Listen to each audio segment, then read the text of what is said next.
watching the POLCAST.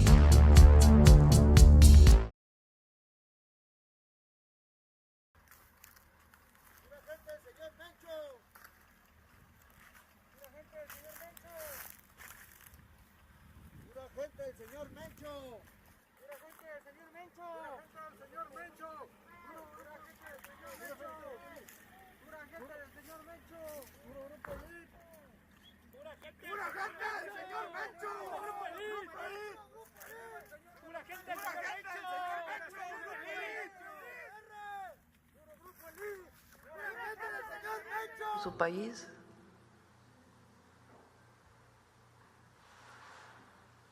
Nosotros, claro que vamos a coordinarnos, a colaborar, pero como lo dije el 5 de febrero, nunca subordinación ni injerencismo, es coordinación. ¿Hay un riesgo de injerencia? Segundo, ellos tienen mucho que hacer en Estados Unidos. ¿Cómo es que llegue el fentanilo o cualquier otra droga? Que no está bien que pase ilegalmente y nosotros hacemos nuestro trabajo en nuestro país. Pero ¿cómo es que llega? ¿Qué pasa después de la frontera? ¿Quién opera la distribución de la droga? ¿Quién vende la droga en las ciudades de Estados Unidos que han provocado tanta tragedia?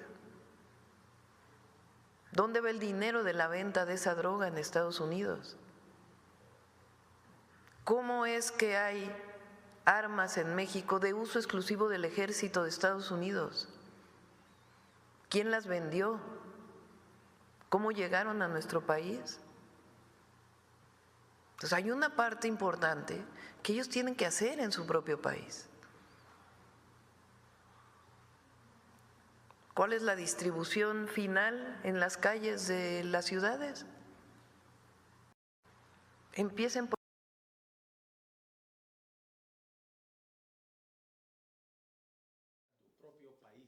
Well, good afternoon, North America, and welcome into the POLCAST for this Saturday, February 22nd, 2025. We're doing a second go-around. We had a little hiccup, but that's usually the norm here if you ask any of the guys that are participating in today's podcast, but it's a learning experience, and I welcome it all. So thank you, everybody, for tuning in, and I'd like to also thank everybody here today that we have a live studio audience, so for that, I'll give them a little clap. They're even clapping, so that's pretty cool. But thank you guys all very much for coming in. This is, like I always stated, this is a therapy session, and we're going to do a little speculating today on some things that we've seen happen over the last week. And before we do that, I want to welcome in our guest today, and as usual, the Colonel's sitting shotgun. So I want to welcome in the Colonel. Colonel, say hi. It's a pleasure to be here. Awesome. We have a new member sitting in today. Now he's kind of he's concealed a little bit because of the sensitivity of his work and what he's done in the last 30 years. I believe he's still in the witness protection program. I'm not going to ask him about that. But please say hello to Mr. Jethro. Jethro, if you could please say hi to everybody. Yeah, good afternoon. I'm just pleased to be amongst all these patriots. Amen. And as I've already stated, we do have the dynamic duo back. The fighters of the night, the men that walk in the shadows, Mr. White and Mr. Black. Gentlemen, if you could say hello. Greetings. Salutations. Awesome. That is awesome. So, as you could see in that first video, we led off with El Mecho and his armament and on full display. And after that, we had a little message from the president of Mexico stating how she believes that the problem with what's going on right now with all this cartel talk is the American people, which I do agree with some of that. We are the consumers of these drugs that are flowing over our southern border. And President Trump has decided to take the initiative and give the presence, or give the, I don't want to say illusion, but it looks like he's willing to do the things that most presidents in the past were not willing to do. He started off by putting troops on the southern border, and I think at last count on February 22nd, there are up to 3,600 troops that are currently on the U.S. southern border. There you can see right there in the first slide. So I'm going to go ahead and read a little bit of this. On February 22nd, 2025, approximately 3,600 active duty U.S. troops and Marines, hoorah, are stationed along the southern border with Mexico. This figure includes a mix of Army soldiers, Marines deployed as part of President Trump's immigration crackdown initiative. The breakdown stems from an initial deployment of 1,600 troops as of late January 2025, which included 500 Marines from Camp Pendleton, 1,000 Army soldiers from various units. Now, there was also some rumblings from, it was an unnamed U.S. representative that said that this could scale up to 10,000 troops. And what we know from the last week as well is that we now have 10 service members from 7 Special Forces Group that are conducting training in Mexico, specifically with the Mexican Marines. And from what I understand, and correct me if I'm wrong, gentlemen, but this seems to be the one unit in Mexico's military that is not as heavily infiltrated by the cartels. Does anybody have any points or anything other that they've heard something different? Mr. White? So I worked with, there are 3 different top tier special operations units within the Mexican special operations community. Just so folks understand, could you kind of give the breakdown of what you mean by that as far as tiers? So you have tier 1, tier 2, tier 3. And our equivalent would be like Delta. Right, Delta and SEAL Team 6 would be tier 1. Okay. Rangers, Green Berets, and regular SEALs would be tier 2. And I believe even, isn't there like a brigade, an 82nd, that's tier 2? Is there really? The tiers have mainly to do, from my understanding, is just the funding that's allocated to them. That's it. So, that's just a priority in funding. Because you would think, especially for the guys like us, Green Berets, former Green Berets, that, I mean, we were doing all the jobs that the SEALs or Delta would do. We even do a little bit more. In my opinion, I think dollar to dollar, I think you get more out of us, but that's a topic for another conversation. Yeah, we may be biased, maybe. Yeah, we may be a little biased in this room, but that's all right. We've earned that. So I'm sorry, Mr. White, go ahead. No, there's a reason we're the largest special operations branch out of all of the U.S. military special operations, right? It's because we're the best at special operations. We have Absolutely. the broadest spectrum of missions that we can accomplish. But so there are 3 tier 1 units in MEXOF special operations, and you have the FEB-FP, which is the Fuerzas Especiales Paracaidistas, FEB-FP, or Fuerzas Especiales Battalion Paracaidistas. So essentially, they're like an Air Force free fall focused special operation. So they would conduct the special reconnaissance, and then you have the FES, Fuerzas Especiales, and they are essentially the SEALs, Mexican Navy SEALs. And then you have the FER, F-E-R, Fuerzas Especiales Reacción.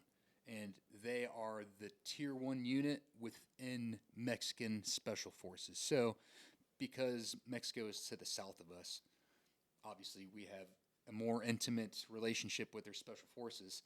And their entire special forces apparatus, not including the SEALs or the Air Force FEB-FP that I talked about, just their Army Special Forces, their entire Special Forces unit is mirrored after 7th Group. Is it really?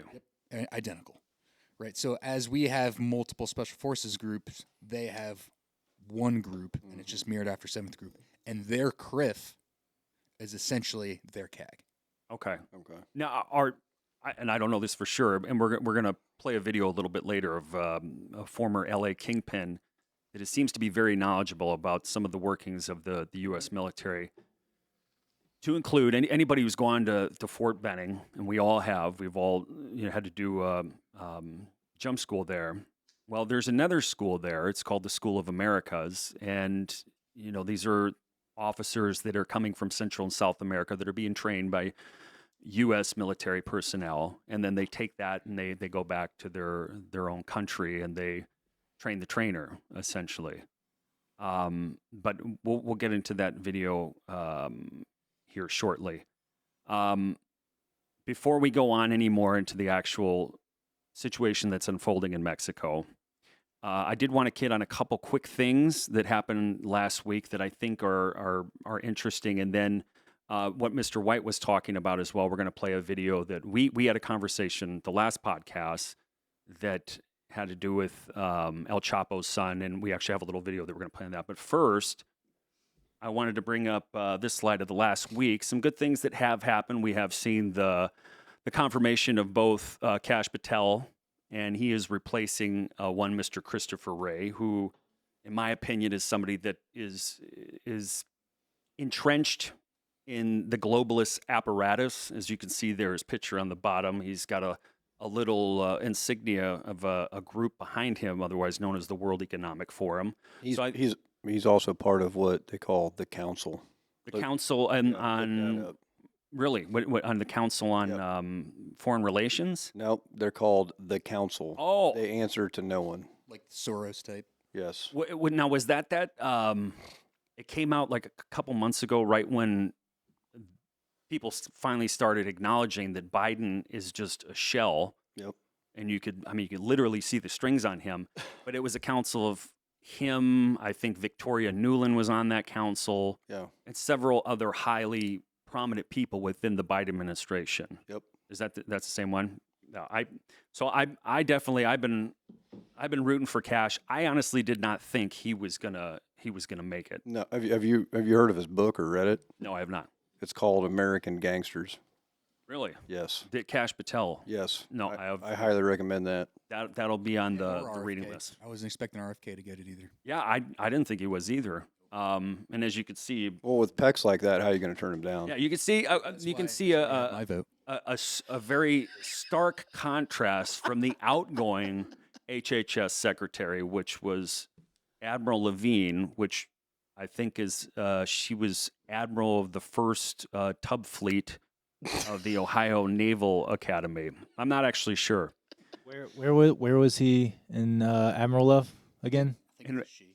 He or she, we're not quite sure. Don't disgrace Ohio like that. But I do think that based off this picture of RFK with his shirt off, and there's no, we're not trying to signify or indicate anything with a picture of a shirt off. But if you wanted somebody in a position where they're going to be in charge of things like health for the nation, wouldn't you want somebody that's in decent shape? Yeah. I mean, I think we've talked about that several times on the podcast. You don't want a borderline obese tranny Yeah. Yeah. making decisions for the health of the country. Yeah. Yeah, that So probably you is, don't want to pay and hire a fat private trainer? Is that No. what you're saying? No, I'm not. I'm not gonna go out and spend money personally on somebody. If you're a personal trainer and you're overweight, there's an issue right there, I think. So It's like a dentist with really bad teeth. which probably, I mean, I imagine if you're like in the UK, it's probably like, that's probably why people don't go to the dentist, because all these dentists have bad another teeth. tea. Is it Tuesday? So those are two things that kind of stood out to me. And the other thing I put in there is there's a Dodge clock or Doge clock, however they pronounce the Department of Government Efficiency. And this was a snippet that I took from yesterday when you can go on the debt clock. And usually when you're looking at the debt clock, it's not still like this. It's just constantly moving, just money going out the door. But to date, by their own calculations, now we don't know if this is 100% concrete, but you see it right there. The numbers are staggering. It's $122 billion. And I'm just going to throw this up real quick, and then I'll go to the last slide. If you look over there to the left of the screen, this is anybody can go to this, usdebtclock.org, and you can track stuff like this. I do this every day because I think it's interesting just to see where our money is being spent. And right there, kind of towards the middle on the left-hand side, you can see U.S. total interest paid, and then you shift over a little bit and you see U.S. total debt. And that number currently is set at, now this is combined, this is government, this is personal debt, $102 trillion. So that's staggering. That's just an unfathomable amount of money.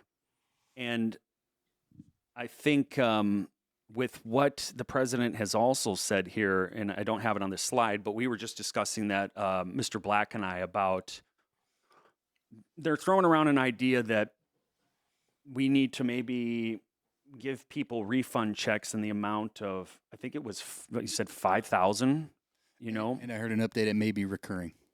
Really? So, like, did they give Well, any? so that, from what I understand, and listen, cut me off if I'm off on this. It's essentially he wants to take some of that money that he's found USAID embezzling and The siphoning. billions of dollars? He wants to, like, that's our money. Yeah. We should have it back. And what separates this from previous stimulus checks is that the previous stimulus checks that we had during COVID, that money was printed. Yep. This is money that's already been allocated. So what we should see is we'll see some short-term inflation by those checks going back to the people, but that bell curve will flatten really quickly because this isn't money that's being printed off. Yeah. Which is just money that's essentially being refunded. So it's not going to be like the other. What do we have? 3 stimulus checks before, 2 or 3? I think it was 1,200, and then they did a 600, and there was one more. It may have been dependent on if you have kids or when not. more people have money, that lowers the value of the dollar. Yep. When you compound more people having more money plus printing off more money, you have an exponential increase in inflation. So, right, this is money that's allegedly not being printed off. This is money that's already been found, right? Because the way that it works is the government works on fiscal years and physical years, right? Thank you, everyone. If you can't tell, the crowd they have the applause light, and they're all applauding in the background. Thank you again. Thank you. So this money, essentially, the government allocates money on an annual basis, right? And these government agencies are supposed to go up to Congress and be like, hey, this is how much money I anticipate to spend this year. So this is money that's already been allocated for the entire year as of October 1. And we are halfway through the second quarter of the fiscal year. So this is money we don't have to print. This is money that will stop going to USAID towards corrupt programs and should go back into the pockets of the people. And or go ahead, Mr. Ray, or Mr. Black, you had something. The only thing with that I was thinking, kind of like as a thought exercise, was would it be kind of to your point, devaluing the dollar by just making it inundated across all hands? Would it be better to just knock down the national debt with the same funding instead of just giving it to everybody? Because if everybody has $5,000, then it doesn't really weigh as much as if it were short-term inflation. Yeah. So you're saying just throw it at the debt, don't give it back, just or maybe maybe put it back into Social Security, because you always hear about Social Security not being funded. Go ahead, Jethro. Will it be taxed? Oh, that's a good question. Ooh. Will it be taxed? I don't know. That's a good segue for another conversation, because another video that I watched suggested that Trump wants to remove taxation from any type of Social Security, just federal income tax. And period, he doesn't want the people to pay taxes. He wants the U.S. economy to be based off tariffs. Mr. Jethro, go ahead. The first 135 years of this country, there was no income tax. The government was run on tariffs from other countries that wanted to do business in America. Yep. And the other thing is, isn't Social Security already a tax itself? So how do you tax a tax? Yeah. Well, I mean, they do it all the time with the death tax, inheritance tax. It's it really is, and like Jethro said, we weren't paying taxes for over 100 years in the country, and then that was the first tax that the government. But was it the property tax, or was it temporary? Federal income tax was a temporary measure. They even wanted wasn't it? They wanted to put a cap on it, and they laughed at him, said that it'll never be more than this. We see where it is today. And that was Woodrow Wilson between 1915 and 1918. They did that at Jekyll Island in, I think, Georgia. Jekyll Island. That's I still G. have Edward it, Griffin. G. Edward Griffin. There's a creature that lives there. There is a creature. I think there's probably a pentagram somewhere in that building as well. It has something to do with the Federal Reserve, which has nothing more to do with our federal government than FedEx does. Well, and Mr. Black and I were talking earlier about, is it a good idea to give people, you know, a lump of money, and are you setting a bad precedent to condition people to think that? Because I've even heard Elon Musk, you know, say that it's not universal income, it's high income, essentially. That it's not a base income. People would be getting a large chunk of money, and you won't have to work if you don't want to. It sounds really good, but go ahead, Mr. White. Going back to that $5,000 refund, not stimulus, right? Words are important because they mean things. Absolutely. I think what we should do is take an honest look at what is best for the country. Is it more beneficial to take that money and knock down what, 0.05% of the debt? Or are Americans struggling so much to where $5,000 can drastically change their lives right now? And not only that, but is there a cutoff? Like, if you make this much, do you get it? Or if you're already receiving benefits, are you excluded? Right, and like, I'm not smart enough to make that decision. We went into an economic conversation chime in on that, right? So yeah, and that's important. The thing. It's just like military planning, right? Like, you have soldiers, you have an operation, you have a campaign, strategic, right, objectives, and you have to make decisions based on, hey, what's the 5-meter target? What's the 25-meter target? What's the 50-meter target? What can help people today? Well, these resources that I have available at my disposal, do I need to use them for the 5-meter target, or will this sacrifice the long-term target to a detriment? And I don't know enough to say what we should do with that money. But it's like, you look at, like, because they're go back to that slide with the Doge, how much money the Doge has saved so far. $122 billion. Right? So is anyone with a bigger brain here, can they divide that by the national debt to figure out what percentage of the national debt that would chunk off of? Which is $36 just looking trillion. at it, you're talking probably 0.03%, 0.01%. Is that going to do anything in a grand scheme of things? No. No, but you know, but what will $5,000 in everyone's pocket do right now? It'll help them. But the only thing that's why I'm saying the only thing I'm worried about is that it sets a bad precedent, that you are now you're getting people used to the idea of an income. Yeah. And If you give a human being something for nothing, they will continue to take it. Yes. Well, and then also, to kind of address what Mr. White said earlier, it would also cause inflation to spike transiently. So to avoid that, just maybe we could even look at reducing taxes even more, maintaining the tariffs plans that we have that Trump wants to put in, but then also pay down the national debt, which should also, the federal government should adjust the interest rates from that too. Yeah, and I want to show a switch to a different slide real quick and just show something from. So this is from because we are focused on Mexico today and military involvement with training the Mexican Marines. But this is from the Office of Government Accounting. Government Accounting Office. Sorry, I kind of butchered that a little bit. But this is from 2023.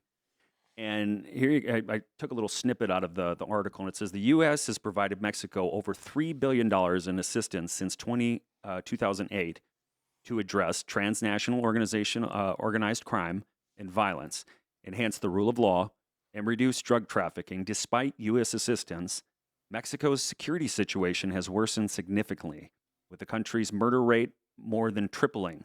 The State Department and U.S. Agency for International Development have reported some outcomes of their assistance projects, such as amounts of training and equipment provided, but haven't assessed results against the bigger goal. And the one thing that I wanted to kind of focus in on there is it says at the bottom, we recommended ways to help state and USAID more fully access the results of U.S. assistance. So going back to that whole money trail, you can see that, I mean, it's a perfect example of how we spent $3 billion in Mexico over the last 10 years, and it hasn't done anything. Go ahead, Mr. White. Just going back to that, the debt, taking that all of that money from Doge, putting it towards the debt. I did the calculations.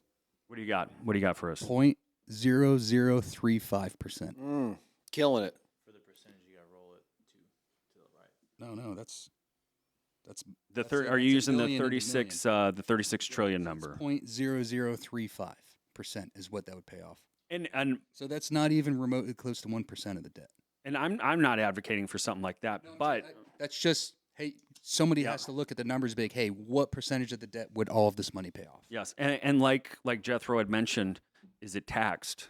You know, and then who's going to get that? If somebody who's making $1 million a year, like folks like us, for the most part, middle class, I have seen another spike in my homeowner's insurance. Yep. My electric bill went up again, and it seems like, you know, at some point I'm really going to have to start questioning, can I afford to even live out here anymore? And I don't want to move to a city or a apartment or anything like that. So the idea that it would help instantly, it's good. But like I said, my concern is, are we just putting a Band-Aid then on a laceration, you know, like a slit throat or hitting a major that's artery? the context I provided earlier. It's like you have an arterial wound. Are you going to ignore that because you only have one bandage left? Like, you have to stop that bleeding. Yeah. Absolutely. Like, these are questions that people with much bigger brains than me, who have finance majors, need to talk about, and not only talk about, be transparent about these talks. They can't have these talks behind closed doors, Yeah, right? And they have to lay out what all this means for everyone in America. because that's why we're in this situation with And- things like USAID, where $3 billion going to Mexico. I mean, I think of the money we could have, that type of money, what could that have done here in our own country? Just that little snippet. And I know we've all kind of seen the news, like it seems like there's money just flying out everywhere, but that's what it's doing. It's flying out of the U.S. and helping other people, but it's not helping our own people. Jethro, you're a numbers guy. What are your thoughts? I'm thinking maybe Kamala should be in on this, this team and this effort.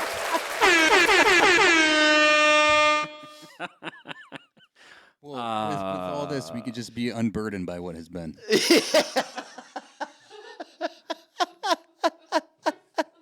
Absolutely. Yeah. Could I get a salad? You want a word salad? I would love one. I would too. I don't have I don't have the brain capacity to mix such a wonderful salad as that woman. And Hey, on that note, brother, I got to go. oh, we're losing the Colonel. So, ladies and gentlemen, we would like to thank the Colonel for coming in today. He's got to step out. He's got a super secret squirrel mission that he can't talk about. That's and, right. That's right. Yeah. Taylor Swift called. She needs some security down Well, at Desmond. thank you for coming in today, Colonel. We appreciate it, and Godspeed to you. And It's a privilege. hope everything goes well. And you're going to miss your flight. I know that if you don't get out of here soon enough. That's right. He also he's flying the plane, so he does have to be there. Thank Is you. that's an F-35 Yes, sir. that you're flying? Just don't listen to the air traffic controller. Yeah, as long as I close my right eye and only use my left, I'm good. Absolutely. So we're going to say goodbye to the Colonel. He's going to step away, but we're going to continue the conversation. So now shifting gears, because I mean the money thing, I think we should do a whole nother show on that. It's absolutely it's not only fascinating, but it's our money, so we should be talking about it. So I think there may be a little misconception out there that we don't want to help anybody, or that we don't think people need help. Like, are you in agreement? There are people out there that need help. It's usually people that are thinking like that. In my own opinion, those are the ones that aren't like helping. Like we're the most charitable nation on the planet. I think we try to do the right thing. We do, but the people we put in power too often, absolute power corrupts absolutely, and they usually go off the rails at some point, and then they think that they're not only a civil servant, but maybe even they're like royalty or some monarch. That An oligarch. an oligarch. Exactly. Go ahead, Mr. Black. What did speaking of the power getting to their head, essentially, what did Kamala say when she was senator?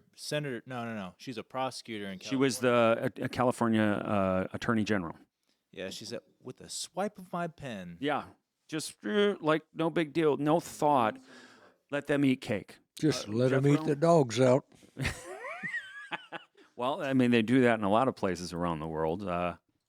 Korea, I know for sure on accident. But so shifting back into what's going on in Mexico, and there's been a lot of hoopla surrounded by the fact that there's U.S. service members that are training Mexican Marines, and the one thing that I mean we know in this room, that is part of Special Forces job. It's one of their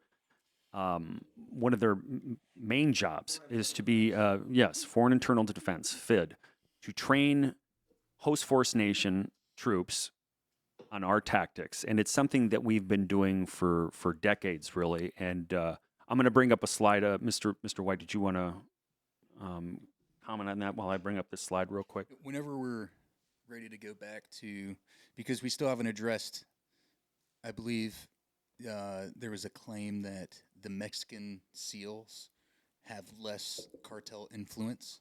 Well, that's the reason why they're being picked. The Marines, that they were the least infiltrated. The SEALs fall under the Marines. Okay. Right. That's they're marinas, like that for Mexico. Marinas. I'm not for sure, but So like they're the same thing. Okay. And I don't particularly think that unit, because to add context, do you want to play that video? You want to do the video? We could do the video now. The one guy talking about how the Mexican Special Operations Unit went and got old boy's son, and then all the sicarios went out, and then I'll talk about that afterwards. Okay, so this is just a quick 1 minute video that kind of outlines what Mr. White and I were talking about the last time we got together, and he has direct. Well, I mean, you heard it directly from the people that were there on the ground. Yeah, so essentially the video that you're going to pull up is there is a person who is paraphrasing the situation of a Mexican Special Operations Unit that found the location of is it Guzman's? Oviedo? Yeah, his Oviedo, son. El Chapo's son. They found El Chapo's son who ran, because El Chapo's done with, right? Mm-hmm. So essentially his son took over. They found his son several years ago, and they found his position, fixed it, they surrounded him, and then El Chapo's son activated his network of cartel and sicarios, and then they encircled all of the Mexican Special Operations. All hell broke loose. In short, all those sicarios, because, and we'll talk about this too, they know they can't go toe to toe with a major established government. They just can't. They don't have the foundation to go toe to toe. They just can't go punch for punch versus these established units, right? So what are they going to do? Just like we talked about in the other episode, they're going to go after families. Soft targets. And that's what they did, because this Mexican Special Operations Unit had his son encircled. They sent sicarios out to every single operator's families, and they essentially went over on loudspeaker and were like, "Hey, we have a hitman in front of every single one of your operators' families. If you capture his son, we're going to execute every single one of your family members." So if you want to play, and I trained these exact guys that did this mission. I have personally seen helmet cams of this actual raid and when this went down. Okay, we're going to play that video right now. The Mexican military captured a cartel boss's son, then all hell broke loose. On October 17, 2019, Mexican Special Forces launched a high-risk raid in Culiacan, capturing Ovidio Guzman, son of El Chapo, a key figure in the Sinaloa cartel, wanted in the U.S. for drug trafficking, but they weren't prepared for what came next. Within minutes, over 700 heavily armed sicarios stormed the city, blocking roads, setting vehicles on fire, freeing prisoners, and waging all-out war against the military. Outgunned and overwhelmed, soldiers were under siege. The cartel even ambushed military families and took soldiers hostage, demanding Ovidio's release as gunfights raged for hours. The government had two choices: hold the line or surrender. Not wanting to risk more civilian casualties, President Andrés Obrador made a historic decision to let Ovidio go.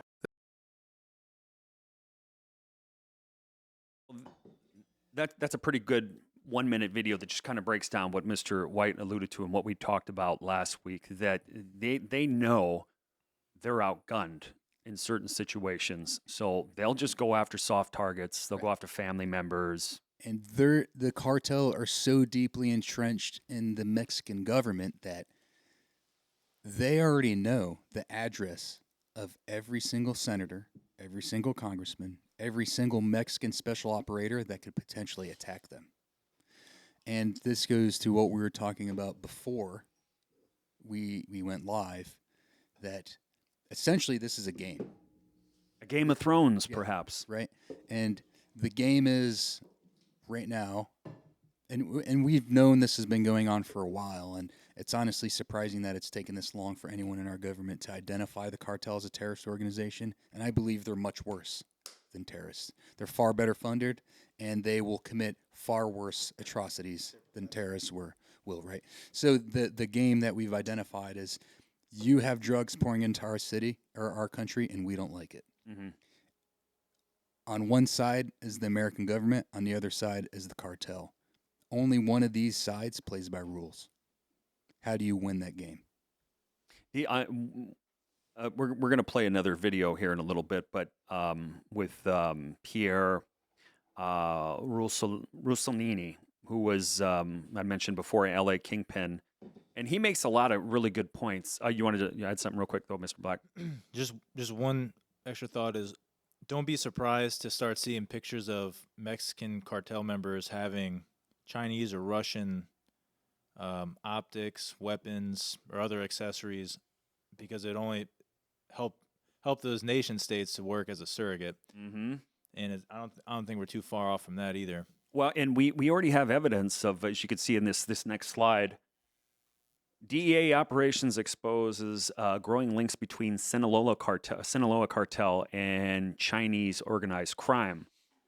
And, you know, the old saying, the enemy of my enemy is my friend. Who taught the cartels how to make the heroin with fentanyl? I don't know. Or to make the fentanyl. Who taught them how to build the fentanyl labs in Mexico? I'm going to go out on a limb and assume, because of just how much fentanyl we know, or product, the compounds needed are coming from China. And maybe they're, you know, coming on, well, they're more than likely they're coming on big ships, but, you know, where are they coming into? What ports are they coming into? How crazy would it be if China had a lot of members of the Afghan government bankrolled before we even pulled out, and as soon as we pulled out, not only did they get lithium, but they helped their opium industry skyrocket. Then they took the opium and sent it down to the southern border, and then just built Mexican plants with it.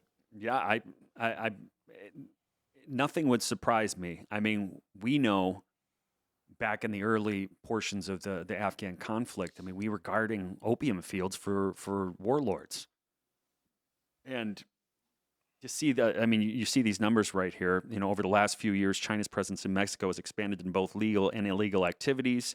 According to preliminary data, trade between China and Mexico topped $100 billion in 2021. A new record. Imports in China account for over 90% of total trade between China and Mexico. And if it's not just Mexico, though, you go anywhere in Central and South America, China is very deep, and that's why to put up.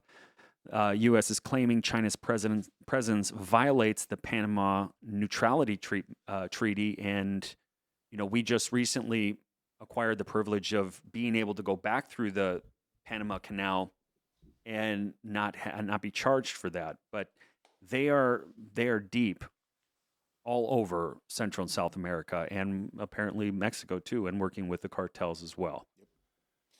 This is just a form of unconventional warfare. It is. And Mexico, Russia, any of our enemies, same thing with the U.S. government versus the cartel. They know they can't go toe-to-toe. Mm-hmm. You simply cannot invade us. And speaking of that, real quick, what I want to bring up, and I'm not going to read the whole thing, but just kind of the outline of it. This is the public notice from Trump stating the terrorist organizations that are, or cartels that are now designated as terrorist organizations. Foreign terrorist organizations designation of Tren de Aragua. That's about the dumbest name for a gang. But along with them, Maria Salvatrucha, Cartel de Sinaloa, Cartel de Jalisco Nueva Generación, Cartels Unidos, Cartel de Nortes, Cartel de Golfo, and La Nueva Familia Michoacán, based upon a review of the administrative records established in this matter and in consultation with the Attorney General and the Secretary of Treasury. I have concluded that there is a sufficient factual basis to find that the relevant circumstances described in Section 219 of the Immigration and Nationality Act as amended exist with respect to, and it's just stating these cartels again, but also their aliases. Therefore, I hereby designate the aforementioned organizations and their respective aliases as foreign terrorist organizations pursuant to Section 219 of the INA. And with this, usually, from my understanding, and I may be wrong if you guys want to clarify, when you designate groups like this, they're not at this particular moment, but they're usually greenlit for things like drone strikes. Well, so all that this is going to do is, so the government operates under different titles, right? Title 10, Title 50, right? All that this is going to do, and this is just my speculation, is allow the government to utilize different authorities, permissions, and money to combat the cartel. So what's going on in Mexico, any other country in Central America, is not, or what we're doing isn't unlike anything we've been doing. Like, we've had people in Mexico, right? So this doesn't really mean anything. Like, we're sending Green Berets down to Mexico. It's like, cool, already had some down there. Yep. Right. So, and with that, just so folks that are watching that maybe not understand the military and how it works, I brought it up before, but I'm going to bring it back up. This is kind of this is a quick, just broad view of 7 Special Forces. And what I'd like for people to get out of this is that what's going on in Mexico with U.S. service members being down there, Green Berets, this is our, like we have already mentioned, Mr. Black had mentioned it as well, Foreign Internal Defense, FID mission. And we have done this type of mission, training, operation for decades. And as you can see, if you read through this, I won't actually read through all this. I'll just kind of hit the bottom portion of it. But everything from the Civil War in El Salvador back in '87, we have been involved in these areas. And, you know, they're shining a big light on Mexico, and anything that Trump's going to do at this point is going to have a big light on it, especially because of the speed at which all this is happening. I think for someone like me, I'm not used to that. I've never seen a president come in and just start wrecking shop. And I think a lot of people are, you know, fearful of that, and I am too, because I'm not a huge fan of Trump. I mean, I did vote for him, but I'm very, very cautious, always watching what he's doing. And we have never seen anybody move like this and just just go in like a pit bull essentially and just start knocking down walls. So it is very clear now. These soldiers do have arms, and that's usually how Green Berets travel. And it's about self-defense or just being able to protect yourself. It depends on what title and authority you deploy under. So remember, all that designating them terrorist organizations do is going to increase the spectrum of tools that we have available to be able to utilize, right? Mm-hmm. And from my understanding, and this is, again, talking with generals and colonels down in Mexico while I was down there, the Mexican Constitution does not allow foreign countries to enter Mexico with weapons. And wasn't that established like in 1848? I couldn't tell you. It's definitely a long time ago, right? Ever since the Mexican-American War. If I want to go to Mexico and actually deploy there under an authority or a title, we're supposed to have weapons to defend ourselves, because we're government employees there under a military authority, right? Whether that's Title 10 or whatever title we want to go underneath. I have to have a weapon to defend myself. Now, if I'm going there temporarily to do a site survey, to maybe meet with a unit that I'm bringing back to the States, that's different, right? I'm not deploying there. I'm only going there to meet my partner force. Maybe do some embassy gather work. Gather some metrics, and then I'm coming back. I'm not technically deploying. So, and legality is way above my level, right? So, and all I see with this, right, and keep in mind, there's talk about Trump running for a third term. Real? I have not heard that yet. Yeah. It would require an amendment to the Constitution, just like anything else. I know. So with that in mind, and also Trump's promise that he doesn't want to start any more wars. He wants to downsize our involvement overseas and even just anywhere outside the country, right? And look at his first term. He was the only president in how long to not start a war, to reduce the amount of troops overseas. Well, and not only that, threatened to pull out of NATO, right? Which I'm all for that. Right. I am giving too. them money, right? So, and our blood. If Trump is big on keeping his promises, which he's been doing, and he wants to run for a third term, how bad would it look if American service members are dying on the news? Mm-hmm. Which I'm going to bring something up real quick. I don't believe this is going to go kinetic in the sense where you see U.S. government military service members directly engaging with the cartel. Go ahead, Mr. Black. Although it's possible, as we were talking earlier about Chinese influence, China had a plan. There's an investigative reporter for Epoch Times, Joshua Phillips, who he's studied abroad, specifically targeting China relations since, I think, the early 2000s.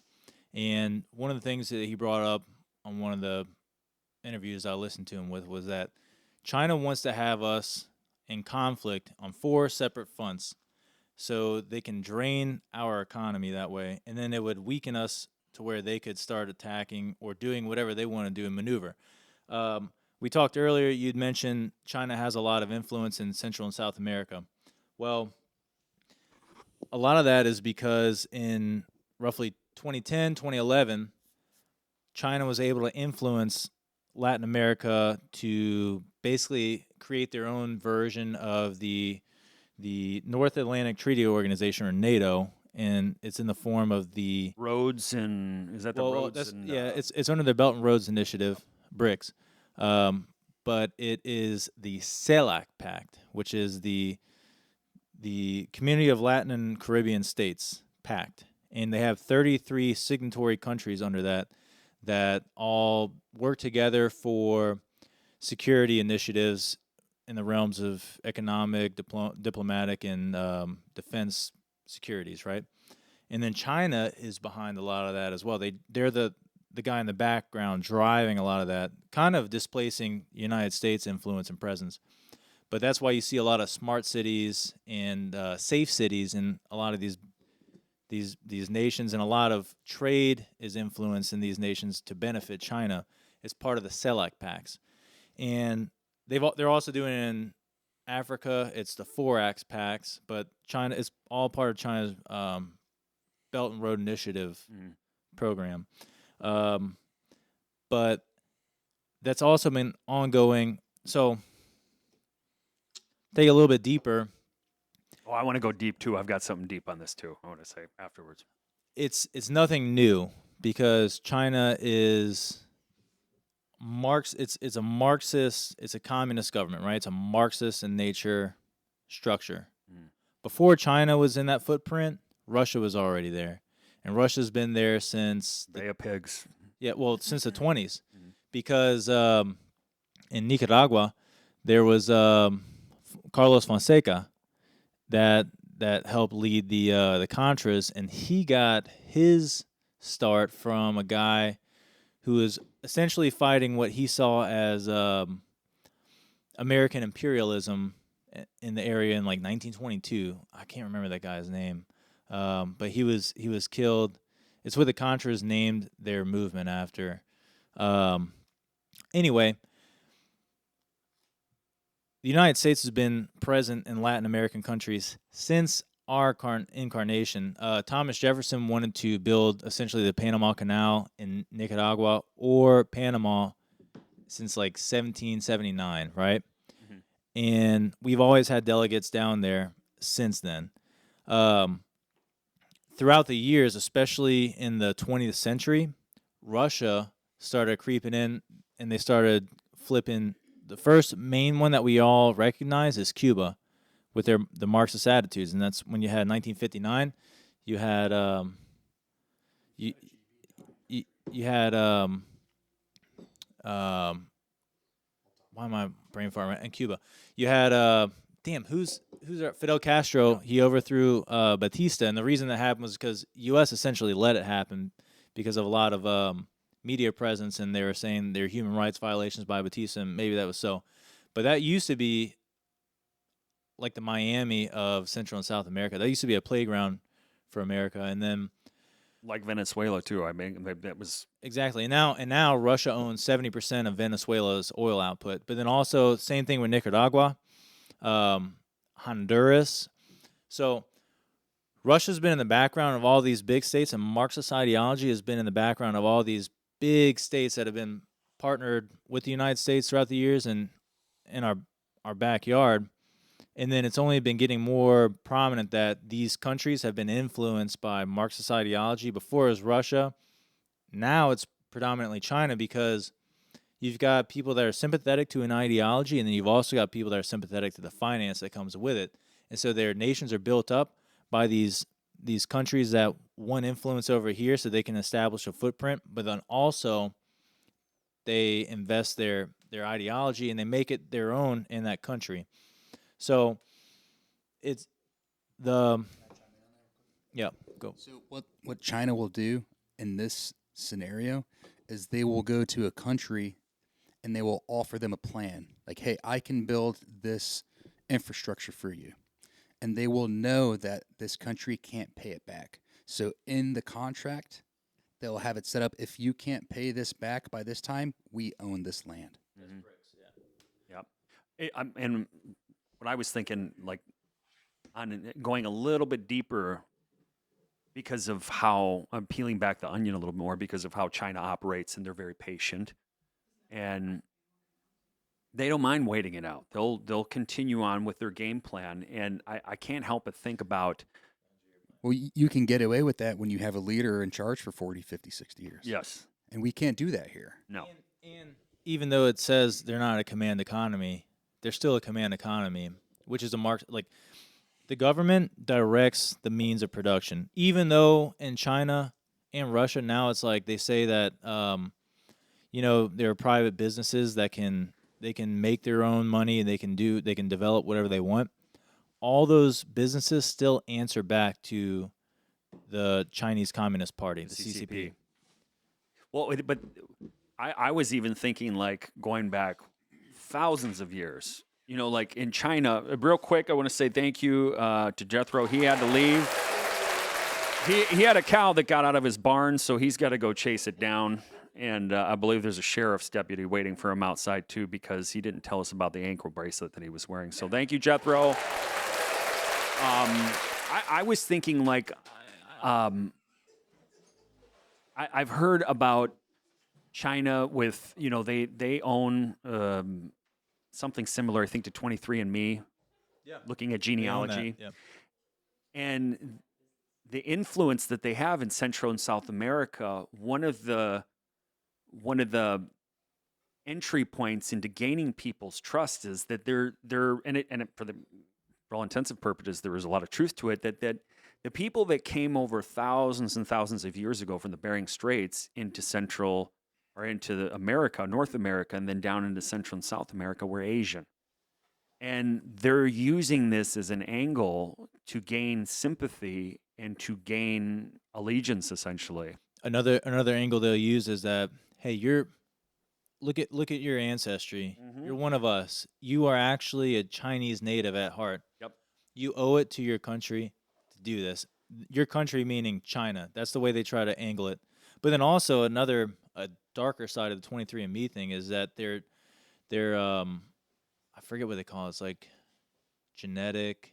They're like genetically targeting. They can take genomes from the 23andMe. They find out their lineage, and they can find out little pieces of their DNA that they can specifically target with a drug or with a virus. Mm-hmm. And they can absolutely destroy that entire population. And they're sampling it in Africa right now, where ironically they also have the 4-Axe Pact. Mm-hmm. Yeah, it's.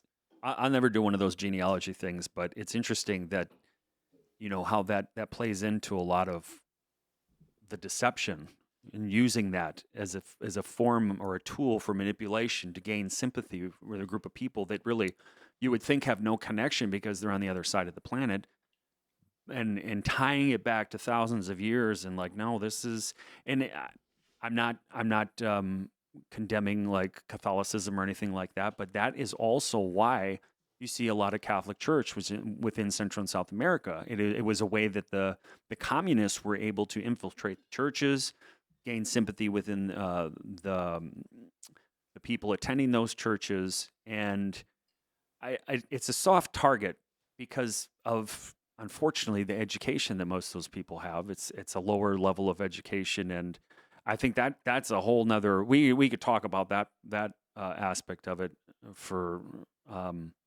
hours. I think because I find it unbelievably fascinating, and it's why I had that one slide up while Mr. Black was talking. You could see, and interestingly enough, when Trump was talking about putting the tariffs on China, well, boom, when you know it, all of a sudden DeepSeek AI comes online, and what's the like here, there's a little example of DeepSeek right here, where it's asking, is Taiwan a country, and Taiwan is part of China. Well, what's the angle there? It's informational, and what are the same 4 major powers that the United States wields? It's gonna be the same for all these major countries. It's just the way that they do it. That's China's I in dime, diplomatic, informational, military, economic.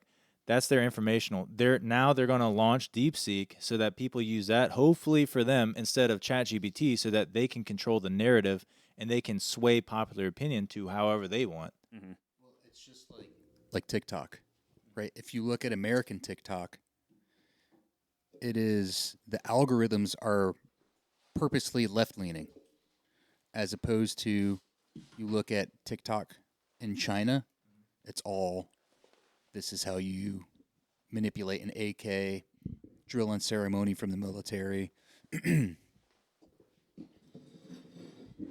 Right? Like there's a clear agenda in the American TikTok algorithm versus the Chinese TikTok algorithm. Yeah. And it's like, I don't have an issue with TikTok being Chinese owned if TikTok had a free algorithm.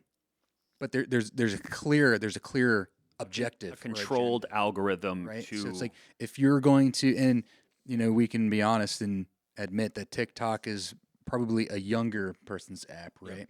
So it's like, you're just gonna flood all these young, Mush Impressionable heads. minds. yep, all this young generation of just one-sided political ideas. You might even call it the modern Confucius Society they used to put in the colleges until Trump banned that in 2017, I think. Well, and here's another slide on China. I don't think we had a chance to bring this up the last time, but oddly enough, from January 13th, Chinese drone maker DJI announced a software update. Yeah, we did bring that up. We did okay, Yep. and so this is just to kind of touch base on that again. What it states is they are taking the guardrails off all their drones from January 13th. The geofencing functioning, which prevented the drones from flying into restricted areas like airports, military bases, will no longer operate. One of the tools that I saw a couple videos on the cartels and combating other cartels. It's just like Ukraine. They use drones. Yeah, and I believe 90% of the drones that come into the States are Chinese. Mm-hmm. Yep. Even though it said in that article 70% international, Mm-hmm. I do believe it's 90%. I saw that in a video I was watching. 90% of the drones that come in, and China doesn't have independent companies, right? Like China owns everything in China, so any drone that comes out of China falls underneath China's drone program. So Yeah. it's a safe assumption that every single Chinese drone that comes over here has that guardrail taken off. Can you go back to that last slide? You want the TikTok one? This one? So at the bottom says China is just fine with North Korea troops in Ukraine, and that's because China is kind of like a parent company to North Korea, right? They help stand them up whenever you're fighting them during the Korean War. Yep. And that's why the North Koreans won. But then also, China and Russia recently, I wouldn't say maybe North Korea didn't win. Well, They won enough there's because a now there's a demilitarized demilitarized zone. Yeah, they did, like South Korea didn't win outright. Like Korea proper didn't win outright because now they have to deal with North Korea. But China and Russia formed a pact that I think they said it has no end within the last year to 2 years, an alliance, right? Similarly, before World War II, or maybe at the advent of World War II, the Soviet Union with Stalin, I'm learning this reading The Naked Communist, and it goes into the historic origins of Marxism to the contemporary times, but Stalin and Hitler used to be like bitter adversaries. They hated each other. And then Stalin devised a plan. I'm going to make my enemy my friend because my enemy is going to weaken my target, because Stalin's ultimate goal was to destroy the West. So what he did was he created a pact with the Germans and the Japanese, and they had a partnership to where they wouldn't mess with each other, and that enabled Hitler to go in and start invading Poland and France. And Stalin's plan was that Hitler was going to go in, fight the West, weaken them down to where then Stalin could move in and start attacking the West as well. And then Stalin's plan was that they'd have domination globally after that. Once everybody else was drawn out from all this conflict, then he could move in. But Hitler attacked in June of 1941, and then in December of 1941, we were attacked. So in between that, in June of 1941, the United States actually started bankrolling the Soviets because we were bankrolling the Allied powers at that point. And so, any particular family that you know offhand that might have been bankrolling the Nazi war machine? well, the Bush family was a banking family at that time. But and then after the World War II, they became senators and then directors of agencies and then presidents. But that's neither here nor there. But kind of tying it back, through our Lend-Lease, it's ironic. Through our Lend-Lease program, we enabled the Soviets to get as strong as they did, and then we were attacked in December of 1941, and then that's how the Soviets really became our allies.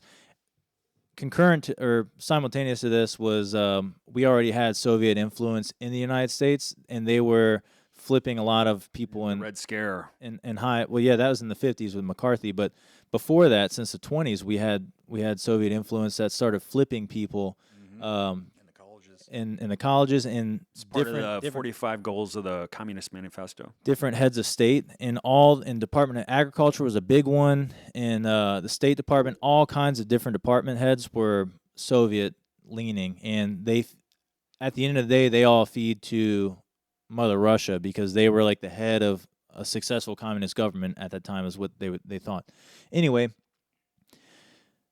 the same things, what's old is new again, and now it's not the Soviets doing it, but it's Russia making this alliance with China. I mean, China making this alliance with Russia, making this alliance with North Korea to go fight on Russia's behalf, because I think what China's trying to do is they're trying to weaken the Western Front in preparation of a larger conflict so that they will have the upper hand. Yeah, and that just hearing all that's like 5 or 6 layers deep into the onion. But that's how they think. That's they're playing their that 4D 100-year chess. plan. Yep. And that's where, in one facet of a few, or perhaps many, their leadership has an advantage over ours. Mm-hmm. Right? While we're changing out leadership every 4 to 8 years, they have a leader that stays in power for 40, 50, 60 years, multiple generations. So he has a plan, and he can literally see that plan out from its conception to its genesis, all the way through it being completed, right? You see that in Russia too. I mean, Putin's been being groomed since really the fall. But if you of, look at those countries, the Soviet Union, those countries are inherently communist, Mhm. right? Like, you can't even if The state controls the means of production. Yeah, absolutely, and if those countries could install a chip in your head that knows when you have bad think against the country, they would arrest you. They do. In China, actually, students, they have little cameras that watch students, like kids, and if their kid acts up, a report's sent to their parents, and sometimes, because of the social crediting program, the parents will actually get docked money because of the kid's behavior in class. Yeah, where they'll show you try to go to the movies and they'll show your face up on a So- huge screen. There are, I think, it is 7 cameras to every one person in China, and they're all linked to everybody's bank account. So that's the trade-off. You can have a leader for 40, 50, 60 years who can see it playing through, but you'll have the Soviet Union where 100 million Total people surveillance die state. within 100 years, or China owns everything and there's no autonomy or individualism. Well, I pray to God that we never see anything like that here, but the threat is real, and they are. It's like it's almost like pine sap going down a tree. The way the Chinese mentality is, and it's not going to happen fast, but eventually, that sap will start seeping all over the tree, and it'll be over everything in a matter of time. Oh, well, look, listen. So it's already here. It's here. That's why you have so many people that are between the Russians, what the Russians have done and the Chinese have done. The Marxist ideology. What baffles me is there are so many people that are like, we need to fight Russia. And it's like, well, why do you specifically want to fight Russia? Because I bet if you actually took a step back and looked at it, you believe in a lot of the things that they're proponents of, and you don't even realize it because you've been influenced by them. Like whenever Patrisse Cullors, one of the founders, the co-founder of Black Lives Matter, trained Marxist, she said she proudly held up Mao's Little Red Book and said, "This Little Red Book is my Bible." And that led a whole movement in 2020 that it changed some domestic policy at the time, and it made corporations bend at the knee. People went to jail. They lost their jobs. Like Summer of Love. Summer of Love. Summer Yeah. of Love. And people didn't even realize, like, they were duped by the Chinese. Mm-hmm. Well, a lot of people still don't realize that, and a lot of people are still asking for the same thing without even realizing that they've become their own enemy. I think Stalin said there are years where nothing happens, and then there are weeks where years happen, and it's like what I said about the pine sap. What has taken place in the last 4 years, what we know of, what we see on the TV, and information we get from reading and stuff about how many thousands of fighting age male Chinese nationals have made their way through the southern border, through the Darien Gap. Didn't you have slides?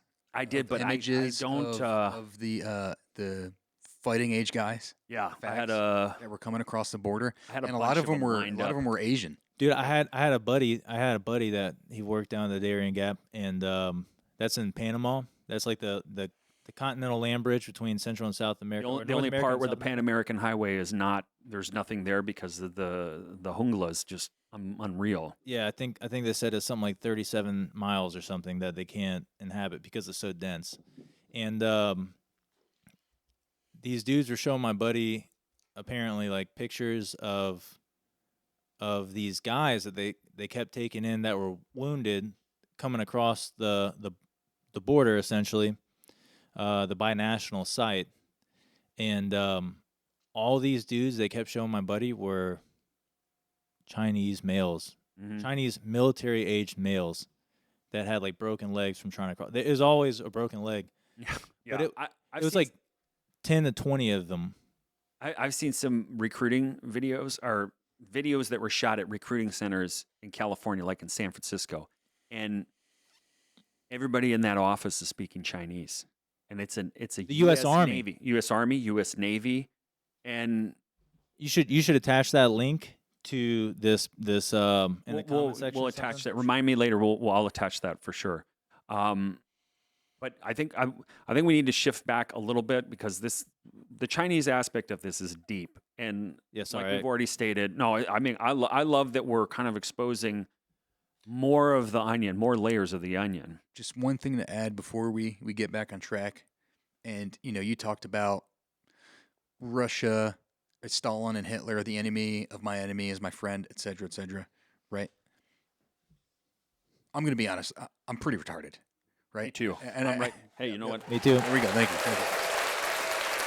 And there are very few things that stick with me.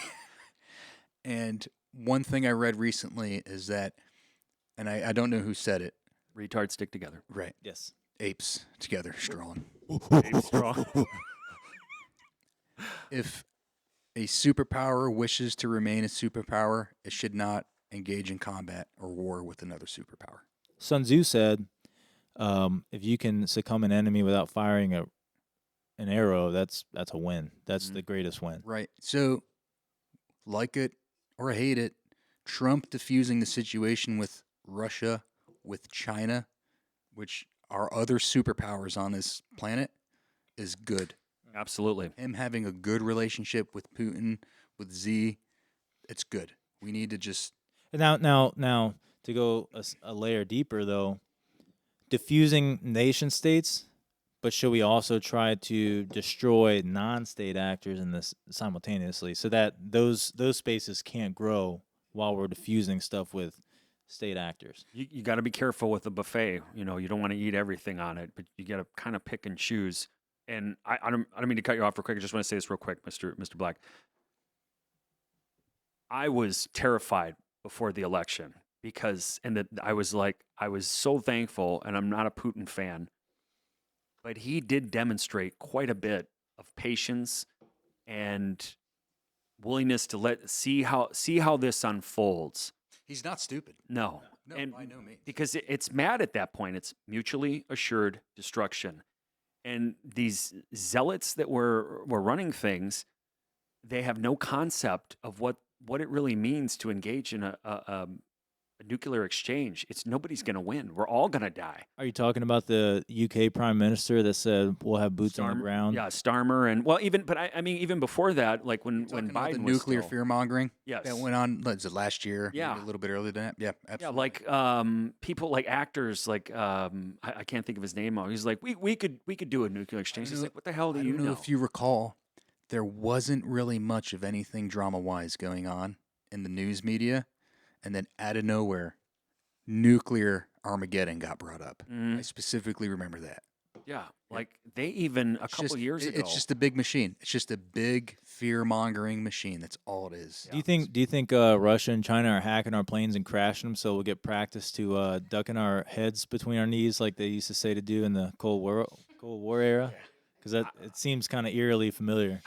I think we're Same technique. Kindergarten, first grade. well. Well, I remember. You want to sit down? I can remember a time in the '80s. We might have another guest coming in here. We might have another guest speaker coming in all the way from Las Vegas. But I can remember having to do fallout drills because I lived in Wyoming at the time. We're gonna bring in another guest. We're gonna get possibly a female perspective on some of what we're talking about.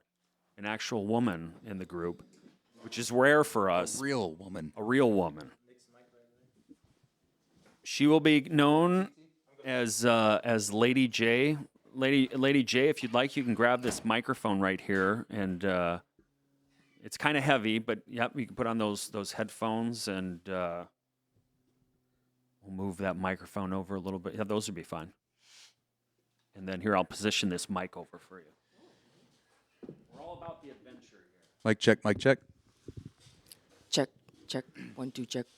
Ladies and gentlemen, Lady J in the house. Does that have to do with? Hey-oh, I completely forgot about that. Hey, Lady J, did you see what I did? A little bit of this, Lady J. Are you wearing 2 glasses? Yeah. Good for you. So go ahead, talk about the Cold War. The Cold War. Sorry, I hit the wrong button. Oh, when Go I was ahead. a child, Yes. so kindergarten, first grade, we used to have to duck and cover under our desk because, if the bomb dropped, it would save us. And I can remember, I lived in Casper, Wyoming when I was a kid, so this is like 82, 83. I vaguely remember in kindergarten, fallout signs and fallout that drills. was everywhere on all the buildings. And like what? Even like Freihofer's bakery had fallout shelters. Every big major building that was a factory or a bakery or whatever, if it had the fallout sign, you supposedly could go to the cellar and. Well, what I'm wondering is, what is that desk going to protect you from? Nothing.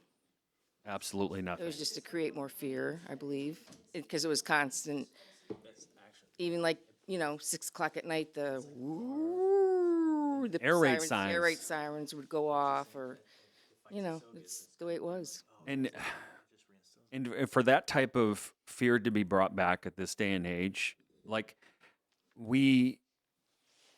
it seems the smarter we get, the more dangerous we become. Not all of us. I think there are a lot of people out there that are willing to do good. And like we had mentioned before and talked about that the U.S. as a whole, we are a very giving nation. We give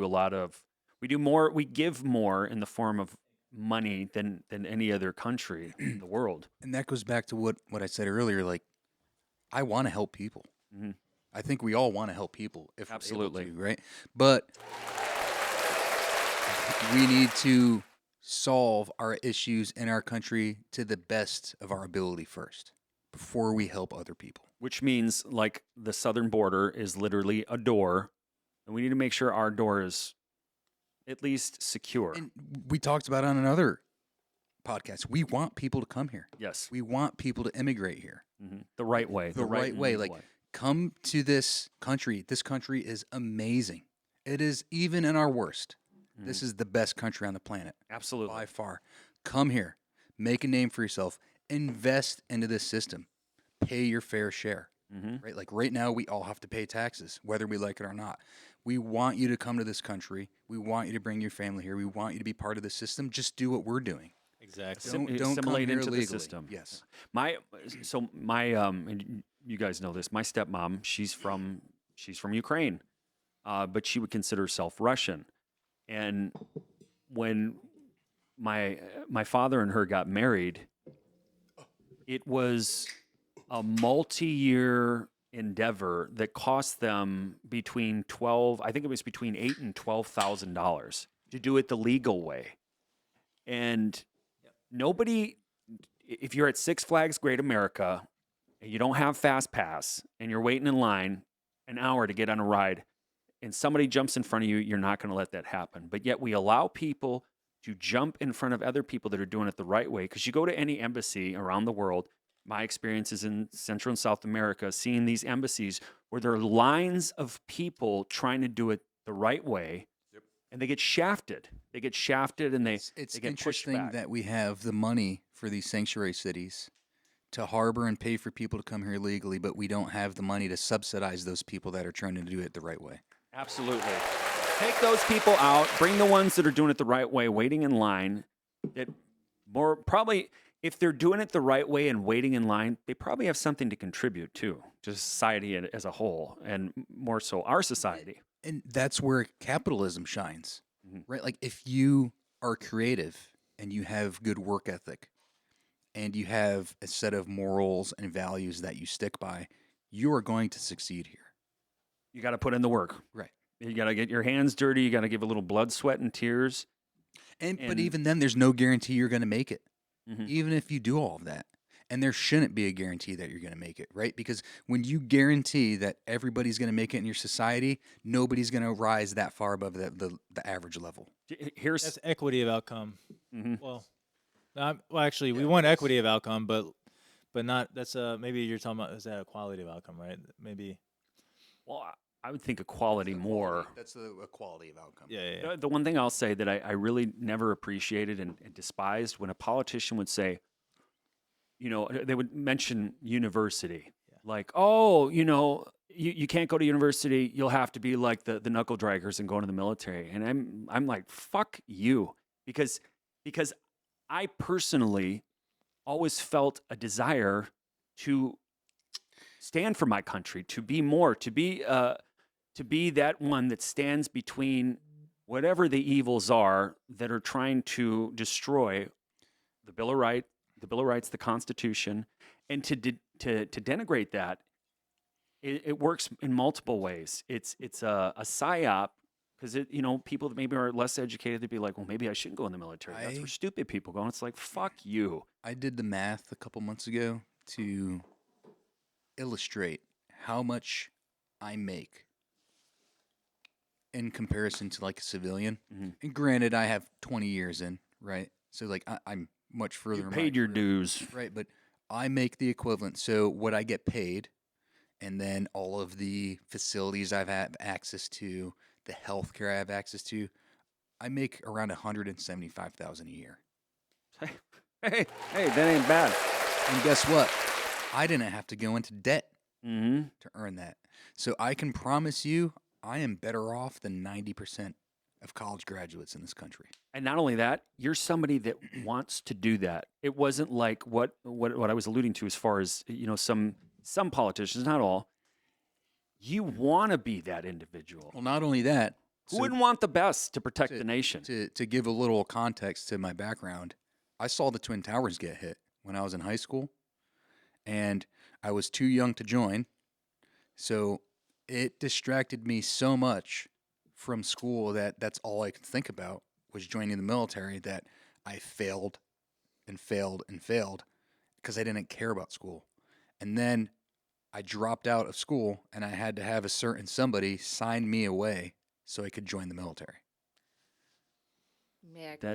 But I wouldn't happen to know, and she wouldn't be here right now. No, she would not be here right now. Lady J, did you have something you wanted to bring to the conversation? I would just have to say that I heard from a reputable person. He did not drop out. Sorry, wrong button. Sorry. Still working out the kinks. He did not drop out of school.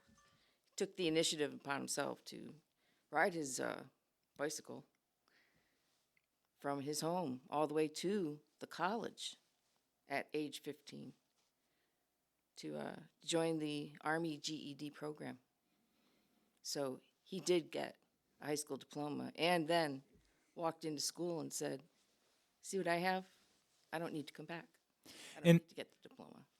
If I could add something to the kind of like military tangent of all of this. Please do. We've had like, I've met doctors that are enlisted. I've met guys that had GEDs that are enlisted. Master's degrees. Everything in between, people that serve. And it's because they see something bigger than themselves. And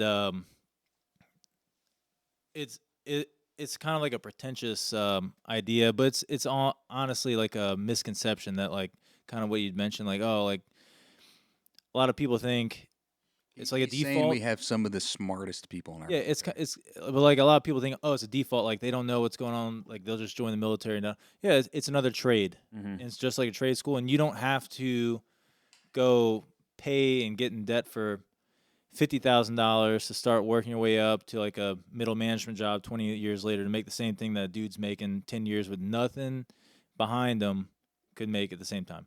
But a little bit deeper to that, kind of something that I read earlier was I don't know if that made sense what I was saying. I'm sorry. I'm a couple happy dads in and a little bit of the cancer in. Hey, nothing wrong with that. But there was something I read earlier about the strenuous life, and there's a parable I like to share, and it was a parable of three trees, and the parable of three trees was shared quite broadly across like Eastern European missionaries whenever they were being persecuted between like the 40s and 50s heavily, and it was that there were these three trees, and they all wanted to flourish into this big thing. They each wanted to be like the biggest tree in the valley, right? And they all got harvested, and one of them became a manger, one became a shed, one became a cross, and none of them really knew at the time what it was. But then later on, what was realized was that the first tree that was harvested is a tree that was harvested, became a manger for our Lord and Savior Jesus Christ, that saved and redeemed all of humanity that believes in him. What an impact. The second one was, the second tree became the shed that held the manger under it and gave it protection for Christ to be sheltered while he was in his infancy. And it shielded him from all the adverse weather. And the third one became a cross to the thief that was on the cross that cried out in Christ's name as he was also dying and asked to be in his kingdom. So it's never really up to us, and we don't really ever know what our purpose is while we're going through it, and it doesn't really matter where we start. But as we seek God's kingdom, God will shine our light evident to us as we continue to go along, so long as we seek him. And the scripture that was tied to that parable was Romans 5:3-5, which was, not only so, but we also glory in our sufferings, because we know that suffering produces perseverance, perseverance character, and character hope. And hope does not put us to shame, because God's love has been poured out into our hearts through the Holy Spirit who has been given to us. And I mean, first off, amen to that, because I think one of the big problems we have, my own personal opinion, in the younger generation, is they have no direction. They have no meaning. They don't know anything greater than themselves. And they're impressionable to China for that. China. TikTok brain. China. And it far too often, people aren't willing to put in the work, because we do have we live a very comfortable life. No matter, the last time the power went out, I was like, damn, this sucks, because I had to go get the generator, or I couldn't find my power brick to power the TV, or in Central and South America, that's like a weekly thing. Oh God, I've been in the middle of the Amazon, like in a village having dinner. The whole town goes black, and everybody's all, hey, and all of a sudden the candles come out and stuff, and 3 hours later the power comes back on. But it was interesting, because it took me to childhood, like being in that situation and realizing, well, they're used to this, and I was kind of like in shock a little bit, but they're used to that. So, but they still made light of a bad situation, and I mean, really had faith that it would come back at some point. And I think because of the level of amenities and food that we have readily available, we kind of lose sight of that here. We don't, but I think there is a resurgence of that as well, with people wanting to, get back into gardening, me personally, and just what I see of it, like, people online and stuff. But I think that is a problem that will only be cured the less we disconnect from like things like electronics and stuff and get back into nature to find more of our purpose. Or like we chose to do, we went into the military, and I'm not speaking for you guys, but for me personally, it was because I did believe in the Bill of Rights and the Constitution. I wanted to be a part of something bigger than myself. I wanted to give back, and I didn't know how to do that because, well, I was broke. I was, an inner city kid. So the only way I knew how to do that was, well, I can join the military. And I think it definitely has opened my eyes to a whole another world that I did not know was out there. And I would never have had the opportunity to see the things and do the things that I've done without that apparatus. So go ahead. And well, kind of tying into what you said, or what you were saying, and also kind of how we all launched here. I think the whole way we got started here was because we were talking about it doesn't matter who comes in as long as they come in the right way, right? And so with the backdrop of people immigrating here through the legal process, and then also like the military lens that we see things through, what's your take on the Lodge Act, where people can get citizenship through voluntary military service?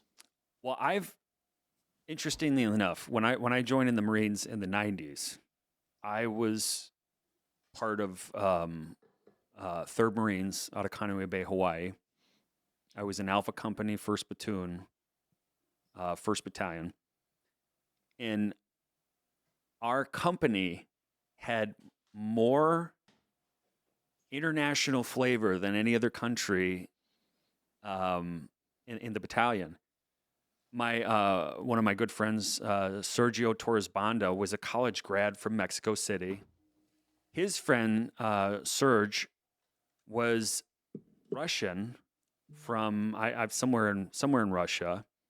And then he had another friend, Ski, who was from Poland, who lived under the Iron Curtain. Lemansky or something like that. Yeah, and then we had another guy, he was the laziest dude in our platoon. His name was Tran, and he was from Vietnam. And he used to always tell us, my uncle, they fight for the Viet Cong, they used to fight American. And the issue we had, every Thursday was field day. And so we had to clean the barracks, and we had some old asbestos-filled barracks. And that son of a bitch was the laziest. He was the laziest guy in our platoon. So Tran's uncle was not one of the Montagnards. No, he was not a Montagnard. And I remember one day we were like, "Damn it, Tran, come on, man, we got to clean this hallway." And I don't know if he felt like threatened or whatever. So like it's like 4 of us on this side, and there's like 5 other guys, and we had to pull him out of his room. We're like, "Tran, you need to help us," because he was older than all of us. This dude was like 32 years old. And I remember he had eyeliner tattooed under his eyes. And he's all, "Fuck you, man. I'm not doing any cleaning. I'm older than you." And then all of a sudden he started kicking everybody and throwing kicks and stuff. And we're like, "Oh, shit, he's having a flashback." And but he was just so difficult to work with. But all the other guys, to include Ski, which I've got several stories about that dude. I mean, he spoke several different languages, very intelligent. And he wanted to be part of something bigger than himself. And he said, "I only could find that here." And he was like, he goes, "I thought it was what an opportunity to come serve, and not only to be an American, but they're saying that I can serve in their military to earn my citizenship." And it didn't seem hokey, or it didn't seem false, or there was some ulterior motive. It seemed genuine. And at the time, because I was a 21-year-old punk, I really didn't think about it like that. But reflecting on it, it was amazing to see that, because it was genuine. It was like those people that I've seen in other countries down in Central and South America, waiting in line, doing it the right way, wanting something more. What more what their honorable way current to earn situation your was. citizenship than serving? Absolutely. Amen to that. I think, but then now, coming back to the current situation, what we've been talking about, it's scary because. But here's the thing, that individual that is from another country, or even within a country, who joins a military voluntarily, he's going to fight harder than 10 conscripts. Yeah. Right. I agree. Right. And, we're kind of sidetracking here, but we're one of the only 100% voluntary militaries in the world.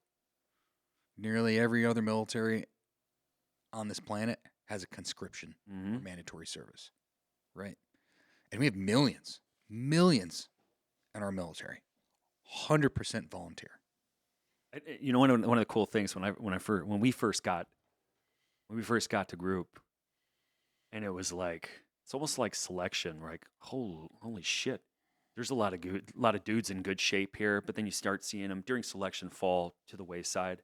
But then getting to group and being like, damn, there's a lot of pipe hitters here. There's a lot of guys experience. You know, they all bring something to the table. This guy knows my job better than me. I better Valley Awards, Silver Stars. Yeah.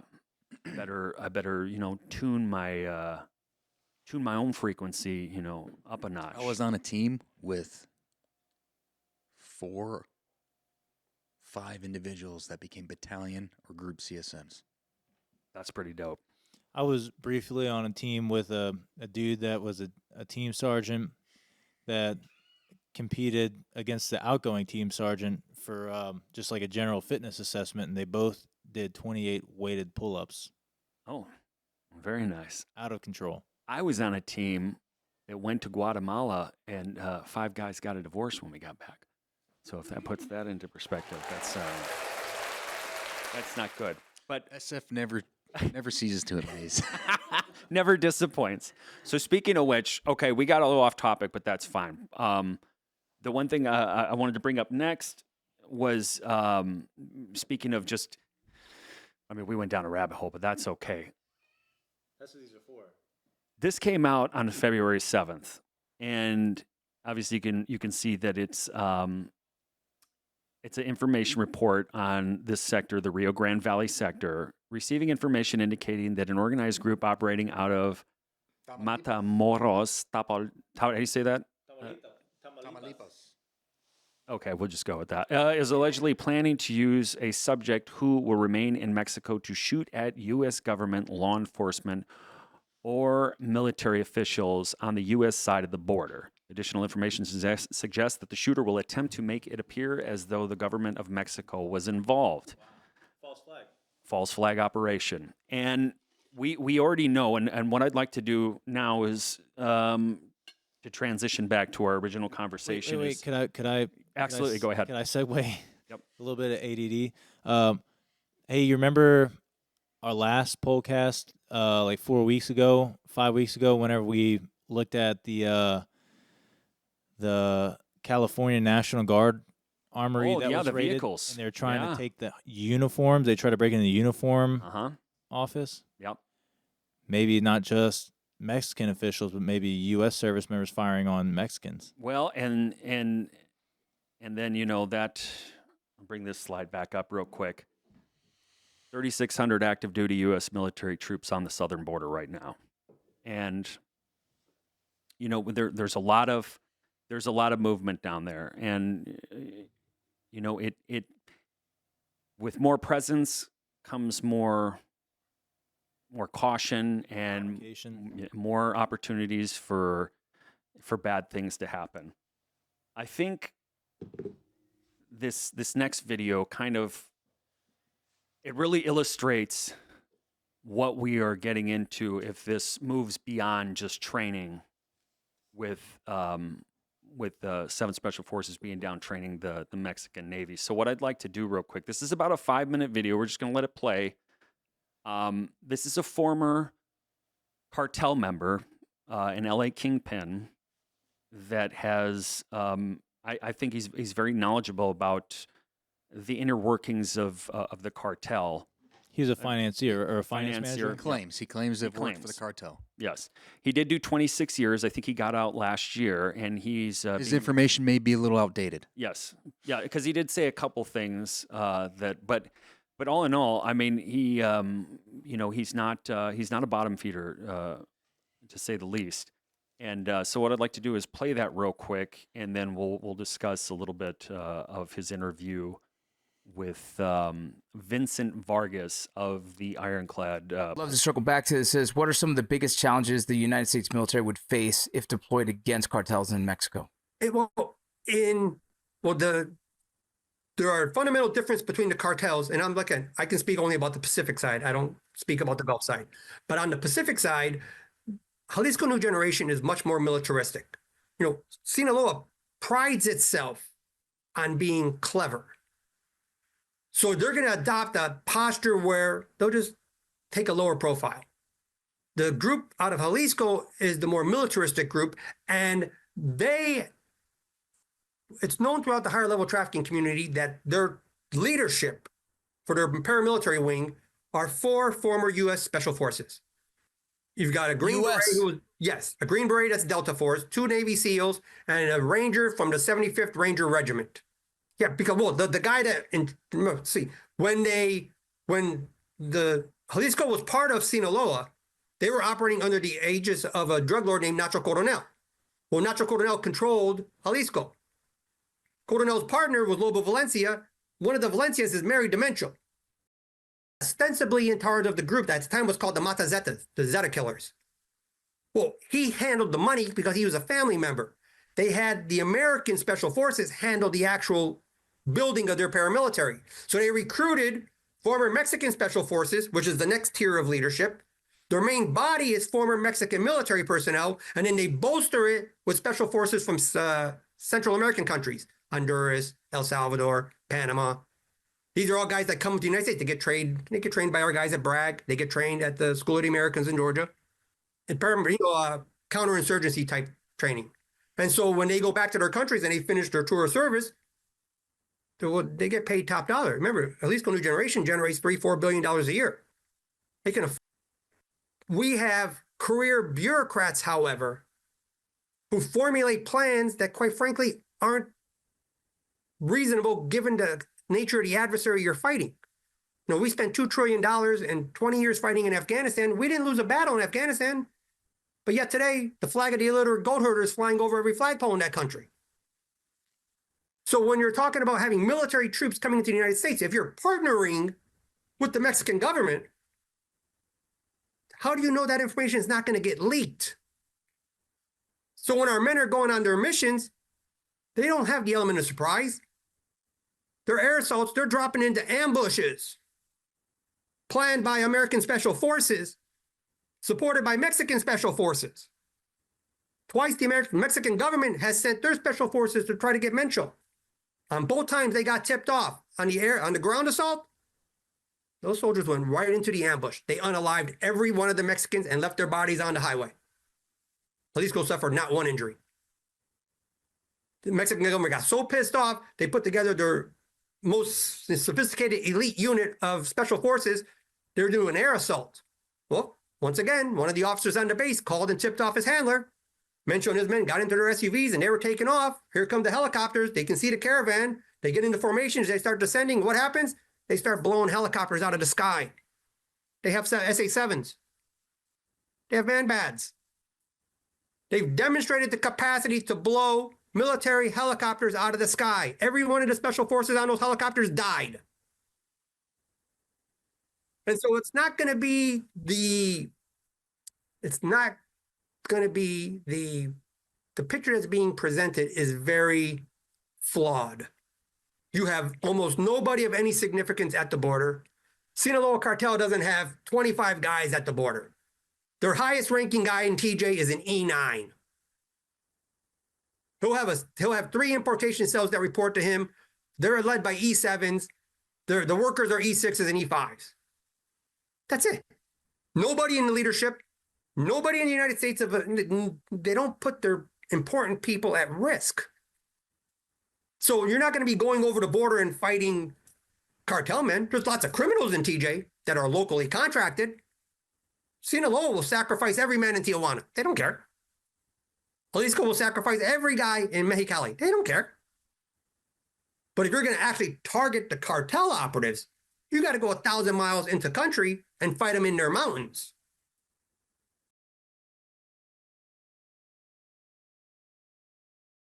Okay, so that was, his name is Pierre, I jack up his last name, Rousini. And that was the Ironclad podcast. And I'll actually probably put a link in that once we upload this video, but some things right off the bat that he said that I Everything find- was alleged. Yeah, allegedly, and we're speculating here too as well. But it has been known and confirmed that there have been Army Green Berets, Special Forces that have defected. Yep, and gone down and to work for the cartel. I think he said one Green Beret that went on to Delta. Yep, and then 2 SEALs, and then also a member of the 75th Ranger Regiment, a Ranger. I haven't heard about the CAG or the SEALs. That was just what he was claiming. Multiple Green Berets have defected, Mm-hmm. and that's where the Los Zetas were formed, right? Well, Los Zetas were formed from Mexican soft dissidents that went and made their own cartel. They were trained by 7th Group. And remember, so I worked with a general who leads the FER. That's the FER. So that's the Mexican CAG, the Mexican Delta Force. And he went through the Q course 26 years ago. Wow. Right? Really? Yeah. That's crazy. Think about that.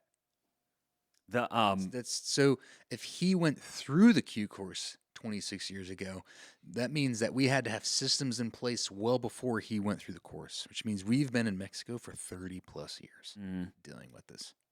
Right. So and that's just one aspect of it. We're not even hitting on the Border Patrol aspect of it. I mean, there was a guy I posted on X last week.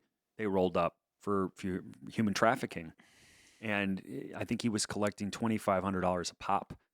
And they knew that no matter what, 100% getting through this checkpoint if that guy's there, and $2,500 a pop. Yep.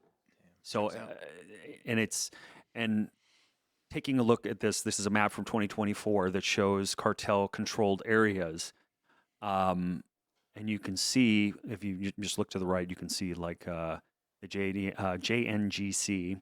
Yeah, just keep in mind, Where the they- further north you go, a lot more mountainous and desert it is. Mhm. The further south you go, essentially once it starts turning blue. Ungla. Yeah, once it starts turning blue, did I send you that video of that guy talking about what it would be like to be conducting operations down there? That's 1,200 miles from our border. That's what he had alluded to as well. This Pierre, this former LA kingpin, allegedly that, And it's jungle. yeah, Jungle, mountainous jungle. Mm-hmm. You're talking deep valleys. You're talking brutal terrain. And I spent some time in El Salvador, and that was my first interaction with real jungle movements. It took us hours to move several hundred meters. Did you ever climb that volcano? Did you guys go on that volcano excursion? There's a couple in El Sal, yeah. We Going up climbed northwest? one. I don't remember what I it was. believe it was northwest. We climbed one. It was like a click and a half down to get to the base, and another click and a half up. Yep. And the guides were like forest rangers, and They're like mountain goats. yeah, they weren't even sweating. I was cramping so bad, like Yeah. I literally had to have an IV as soon as we got done. Yep. And my buddy Ryan, who wrote the book The Tip of the Spear, both of us. And he had his leg blown off, so I gave him mad credit for being able to make that walk. But we were both just, in terrible shape. And then in Peru, working with what group was it? Well, we were working with a group of tier 1, tier 2 assets, and they were leading us. We did a patrol with them, me and Ryan again, and we were smoked after like a 5-hour movement. And I was like, these guys were like, it was nothing, just hopping around, and it's hellacious terrain. They're from there, right? Yeah. So, yeah, like, and go back to that slide, please. Like, I've flown over Mexico several times, and, I've been to a couple areas, Mexico City and some other areas, right? But that whole northern area, which is essentially red, purple, light purple, it's all mountainous desert. You are not moving any type of units. Armor units, no, it's not quite as elevated as Afghanistan, but it's just as bad, right? And then once you get down to the blue, that's all jungle, right? So if this was to go like hot, committed kinetic, it would be another Afghanistan. Yeah, no doubt. We would be working with an established government trying to take on an insurgency. But the difference here is that it's in your backyard. Mm-hmm. They're And right on the border. Very real. And like we talked about last time, the networks that are extended and the veins that go into the United States. Well, they wouldn't go toe to toe, right? They would disband because they have the money to disband. So not only do they have the resources to disband and fund sicarios, and if people aren't tracking, sicario is Spanish for hitman or assassin, right? They have enough money to indefinitely fund enough sicarios to come into our country and kill all the family members of our special operations members. And they have our addresses. Do not get it twisted. They know exactly where every Green Beret, every SEAL, every Delta Force member lives. And they have foreign backing. Mm-hmm. And they have foreign backing, right? So, and not Major only players do they like have, possibly China, and not only do they have the resources to do that, they will continue to make money while all this is going on. I think he said too that just the, I think this JNGC. CJNG. I was Cartel de Jalisco Nueva Generación. Well, we'll take a little clap for that one. I think he said annually it's between $3 and $4 billion. They're number two behind. They're number two behind Sinaloa. And well, you can see where Sinaloa is. It's all on the border. So to kind of just back up a little bit, a lot of people probably don't know that these cartel factions do not play well with each other. No. They do not like each other. They're constantly fighting each other for respect, for land, for machismo, water. Yep. Yeah, for the basics, right? So the way I would approach this campaign would be you need to find a way to get these guys to tear each other apart from the inside. Yeah. Because here's the deal. This goes back to what we were talking about before, right? You have a game. There are two teams. Well, there's multiple teams, but there are two teams up front, right? You have proxy teams, but the two teams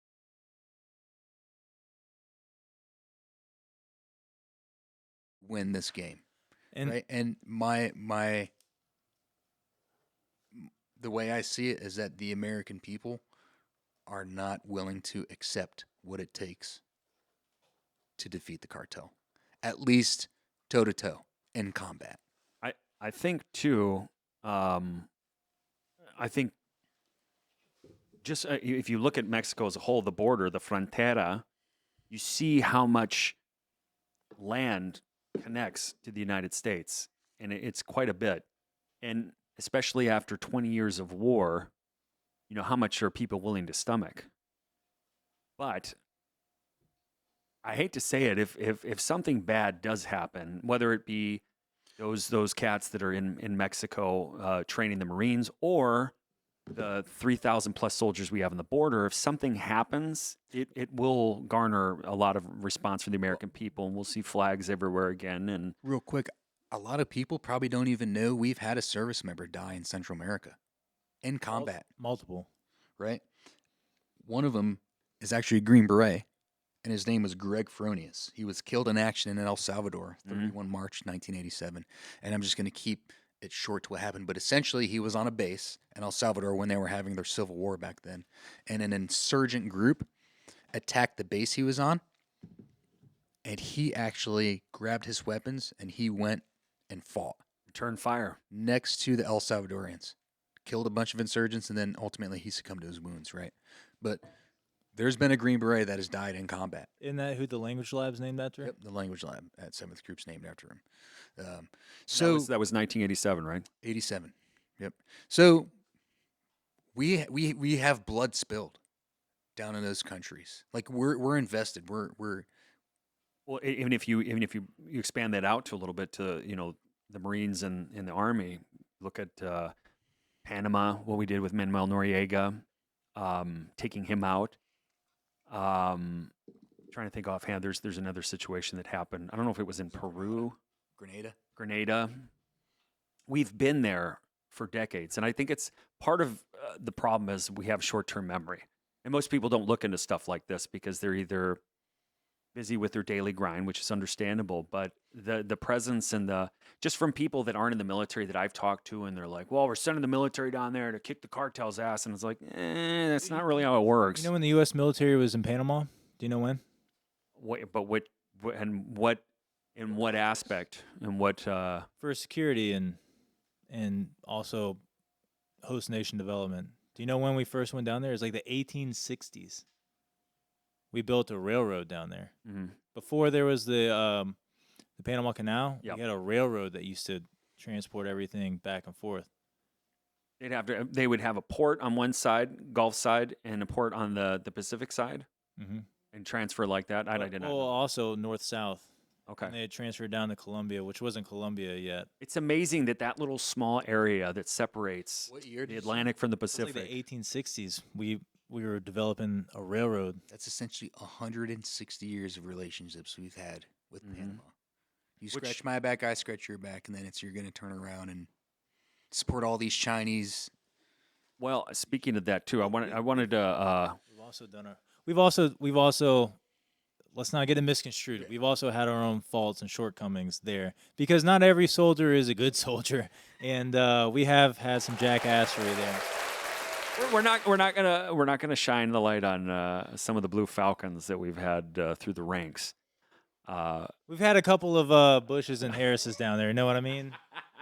Not all the best ones to be our face. Yeah. Well, so speaking of that, you should know where you're traveling. So if you do happen to find yourself in Mexico, you might want to take a look at this updated 2025 travel restriction advisory. And it looks like what the weather man usually does during the summer nowadays. They don't have anything in green anymore. It's all red and orange. And that it's interesting. I think we lose sight so much here in the United States because of how comfortably we do live. And I don't know if you guys have ever been, as a young Marine stationed at Camp Pendleton for a while during School of Infantry, we would venture on. We had the ability to go down on Liberty Pass on the weekends. So we were told not to go down to Tijuana, but young Marines will do what young Marines do. So the San Isidro entryway into Tijuana, it literally was like, you see all these skyscrapers and these squared off blocks of homes and subdivisions in San Diego. And as soon as you get into the Mexico side, it's totally different. Now, Rosarita and Ensenada, they're a little different. They're beautiful because it's all like expats there. But Tijuana it's just a whole nother animal. It really is crazy down there. Especially Juarez. Yeah. Isn't that the murder capital of the world? Yeah. Juarez is several years. And what's right on the other side? That's what we were talking about the last podcast, where we were talking about the tunnels that they discovered several weeks back. 10,000 people a year going through these tunnels underneath Juarez into El Paso. Was that 300 a day? Something like that. And then that is also the area where they found, I believe that's where that ISIS, in that general area on the Mexican side, where they found the ISIS training camp. Oh, okay. So wait, hold on. Please continue with that. Well, here, I'll do this. I'll bring this up real quick. This might help. I don't think military experts with ISIS in El Paso, Fort Bliss, danger of terrorist attack. ISIS camp found in Mexico just miles from U.S. border. That was 2015 when that happened. Hey, wait, who was with the guy that just did that thing in New Year's Day? Right there. New Orleans, yeah. Well, ISIS. Jabbar was his name. Was you can read it right here. The attack occurred early in Texas. Well, he was driving for a pickup with a Texas license plate. He was born in Texas. Yep. And wait, where did you say they were operating? ISIS in 2015? Texas, just south of El Paso and Juarez. And an ISIS flag supposedly was found in that guy's vehicle. He died during a shootout with police after the attack. Weapons and a potential IED were found in the vehicle he was driving, and he was an Army vet. And that story just completely went away. Him and the other cat from Oh, what Vegas. group? But he was 10th 10th. group, wasn't he? Yeah, 10th group. Matt Livelsberger, that was his name. Yeah. Yeah, So I have a and question. yeah, was there a question from the audience? Well, but Were they connected events? I would answer that like this. Where is the information coming from that's saying that they are connected or they aren't connected? And then far too often, I think we just allow ourselves to be told because, and I'm not saying present company excluded, but too often we just go with whatever we're being told from the mainstream media and run with it instead of maybe doing the research ourselves. I'm not saying they're connected. I'm not saying they're not connected. But if we're not looking into these things and peeling the layers of the onion, then we'll never really know or be able to formulate an opinion on our own.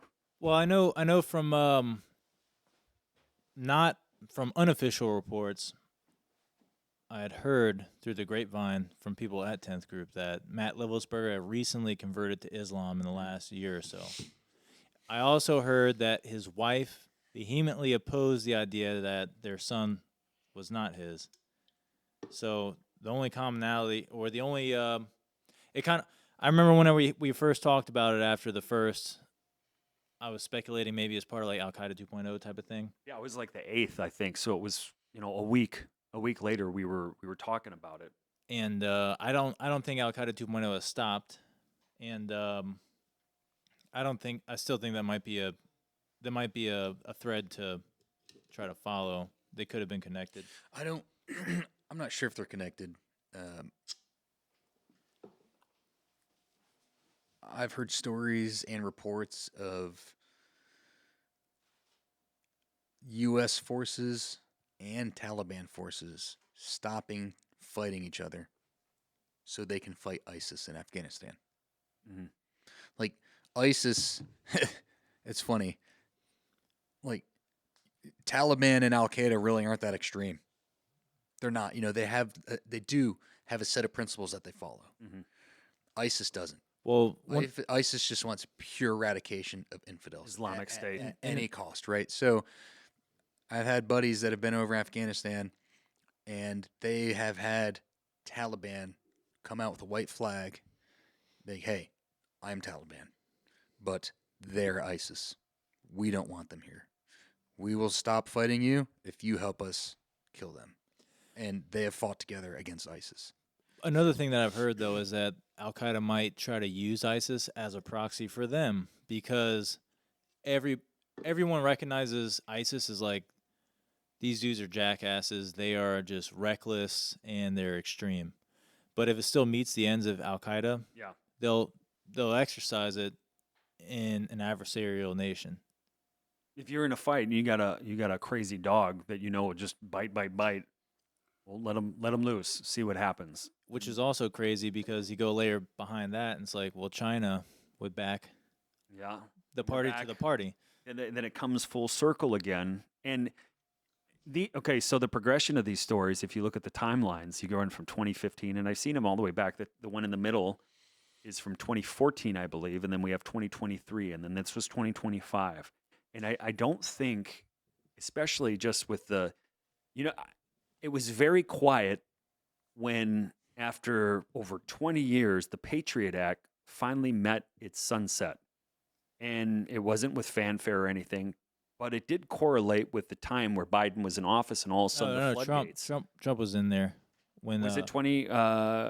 Trump amended, or I don't know if it was amended is the word, but the Patriot Act was sunsetting during COVID, and they actually gave it more powers and continued it for a few more years. Well, it did.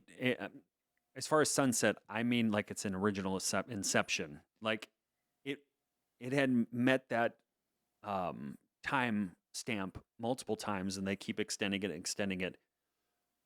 But when Biden was in office, what it morphed into did nothing for our own personal security, as far as what I was saying earlier about the southern border and it being a door and just making sure it's secure. They just left the door open. And then it just got flooded. And the amount of people, I still don't even think we have a clear picture of how many people really flooded through the border. And like we were talking about earlier, how many Chinese fighting age males have come through. I remember seeing a guy who was interviewed as he was crossing, and he's like, you don't know who I am right here, but you'll know soon. And it's like, oh, that guy's on the terrorist watch list. And it's like, in this one right here, DHS identifies over 400 migrants brought into the U.S. by an ISIS affiliate. And that story, I didn't have the time on there, but that's 2023 or 2024. And, well, who are those 400 migrants? Were they really migrants? Or were they, operators in a cell? And I think it's still too early. And unfortunately, I hate that we might find out in a way it's going to leave a lot of us nauseous because of some false flag or some catastrophic event that happens because of this. Or cellular attacks. Yes. Yeah. So with that, I think we're pretty much we have another visitor in the audience. Can I say your name, sir? This is a local gentleman. He'll go by Mr. W for now. We'll welcome him into the audience. As we're coming, I think we're cutting close to an end. I did want to read something real quick. And this is from Dwight D. Eisenhower. And before he left office, he warned the American people of the industrial war machine and also the technocratic elites that seem to be more prevalent today than they ever have before. And like I said, and I've never shied away from him. I'm not a fan of Trump, but I did vote for him, and I'm going to give him a chance, and I like some of what he's doing. But you got to be careful when hunting monsters because you might just turn into one yourself if you're not careful. But what he said is every gun that is made, every warship launched, every rocket fired signifies, in the final sense, a theft from those who hunger and are not fed, those who are cold and are not clothed. This world is arms. This world in arms is not spending money alone. It is spending the sweat of its laborers, the genius of its scientists, the hopes of its children. The cost of one modern heavy bomber, and this is obviously decades ago, is this: a modern brick school in more than 30 cities. It is 2 electric power plants, each serving a town of 60,000 population. It is 2 fine, fully equipped hospitals. It is some 50 miles of concrete pavement. We pay for a single fighter plane with 500,000 bushels of wheat. We pay for a single destroyer with new homes that could have housed more than 8,000 people. And I think ultimately, like we alluded to, we just wanted help. And we want our country to help our own people more and first and foremost. Mr. White, you had something? So this is actually a really good segue into something I want to bring up, right? And I think at times people may think that we're so far right that we always want our country to be like this. Mm-hmm. And I don't think that's the case for most of us. We need the other side. We do need people on the left, whether or not we agree with them, right? And balance, yin yang. I asked ChatGPT, to give me a quick summary of why the ancient Greek culture, the Spartans, failed due to remaining too conservative for too long. And this is what it summed up. Really good segue from this. The ancient Spartans failed in part because they remained too conservative and resistant to change, particularly in their rigid social structure and military-focused society.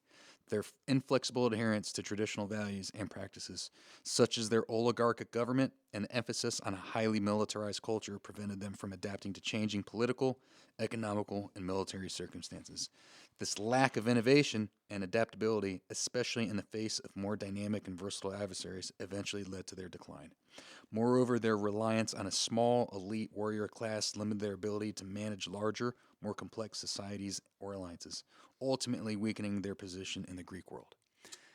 This is known when I went through school.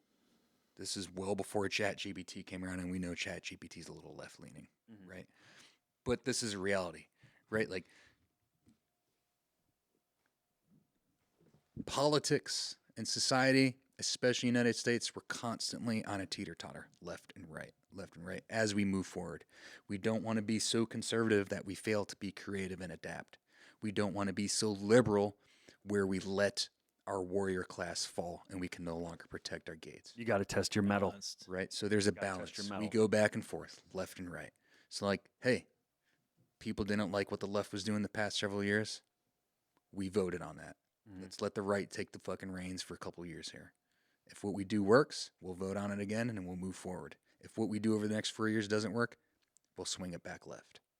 Right. So I think that was a good segue from that, right? Like, absolutely. We don't want that military industrial complex. Well, I don't want to be spending so much money on all these bombers. I would much rather put a school up in the middle of nowhere or a power plant or a supermarket as opposed to spending money on bombers. And if you guys aren't tracking, Trump just put out he wants a 5% reduction in defense spending over the next 4 years. I think that goes along like he's asking Russia and China to do the same thing Yeah, too. I'm behind it. I am too. I totally support it. We need the thing that kills me is I don't know exactly when it happened, but I notice it all the time. We stop looking up at the stars and giving thanks to God for his creation, and we are looking down at the stars on our phone or in the Coliseum, in sporting events. And if we've lost that kind of that magic, that sense of wonder, that sense of adventure, and I hope we get it back because, you know, kind of what Dwight pointed to and what you alluded to, there's nothing new under the sun. Well, Ecclesiastes, actually, that's where that phrase comes from. That's literally Ecclesiastes. That's biblical. Yep. Nothing new under the sun. And that's the reason why we don't have generals in charge. Mm-hmm. Yeah. Look at the we have countries that do. They're tyrannical. Yeah. They're so focused on the military that they oppress their people. And that's why we specifically pick people who are not generals to be in charge.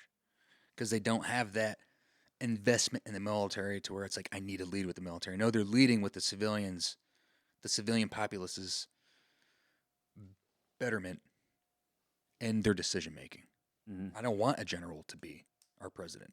I want him to be a civilian. I want a major, maybe. I don't want him that high. Oh, right. 6 and above, you get, yeah, no. But yeah, major, yeah, I can agree with that. Old Mr. Hegseth, he's, you know. Well, I'd like to see a day where we take some of these nukes and we turn them into maybe a vehicle capable of getting not that I want to leave Earth, but man, there's so much out there, it seems like, to explore with our own solar system. And I hope we can find individuals too that are geared toward this type of thinking and that can contribute to, you know, the big push obviously right now is AI. And you guys are familiar with Quidbits? Like these like supercomputers. Microsoft's come out with one that's just. You need to get Palmer Luckey on this show. Palmer Luckey. You need to get him on the show. That sounds like something with lotion, like a teenager would do. Yeah, I forget the name of his company, but he, yeah, 32-year-old genius that stood up Meta's program and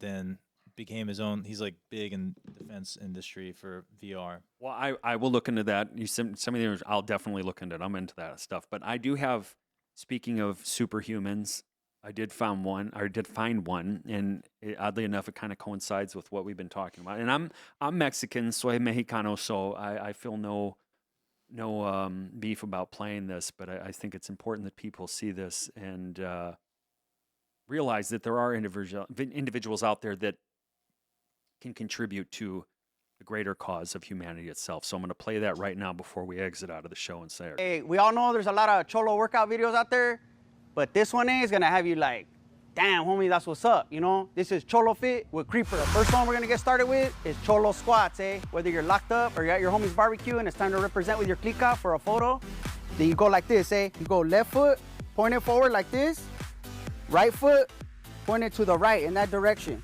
Feel how down you are for your homies. And then we're literally going to take it down, okay? Squat down, bend the knees, keep your back straight, hands on the knees, chin up, feel the power, eh? Now we bring it back up. All right? Boom, homie, feel that burn, represent. We're gonna move to Cholometrics, dog. All right, and this one is a resistance workout. I'll need a volunteer. Hey, OG, come up here, homie. Right here, we're gonna do a resistance workout where if I have pleito with somebody, like, hey, fool, like, you've been talking papas about my lady. I don't really like that right now. So right now, I'll put my chest up on you, like I'm about to throw down. and then you get the resistance right there. You see? You already feel it. You feel it down here in your gluteus muscle or whatever, and down to the calves. No disrespect, Jesus. It's just a workout. You know, I got mad respect, homie. All right? You do that for about maybe a minute, because longer than that, then you really start to fight. And it's a trip, because people come up to me and say, hey, Creeper, Cholo Fit, it changed my life. One time this fool came up to me and say, hey, fool, like I did Cholo Fit, and my gluteus, is sore. And I said, hey, fool, like, don't be telling me like that in public, you know, because fools that don't know that I teach a class will be like, damn, was that fool like ramming that fool or what, you know?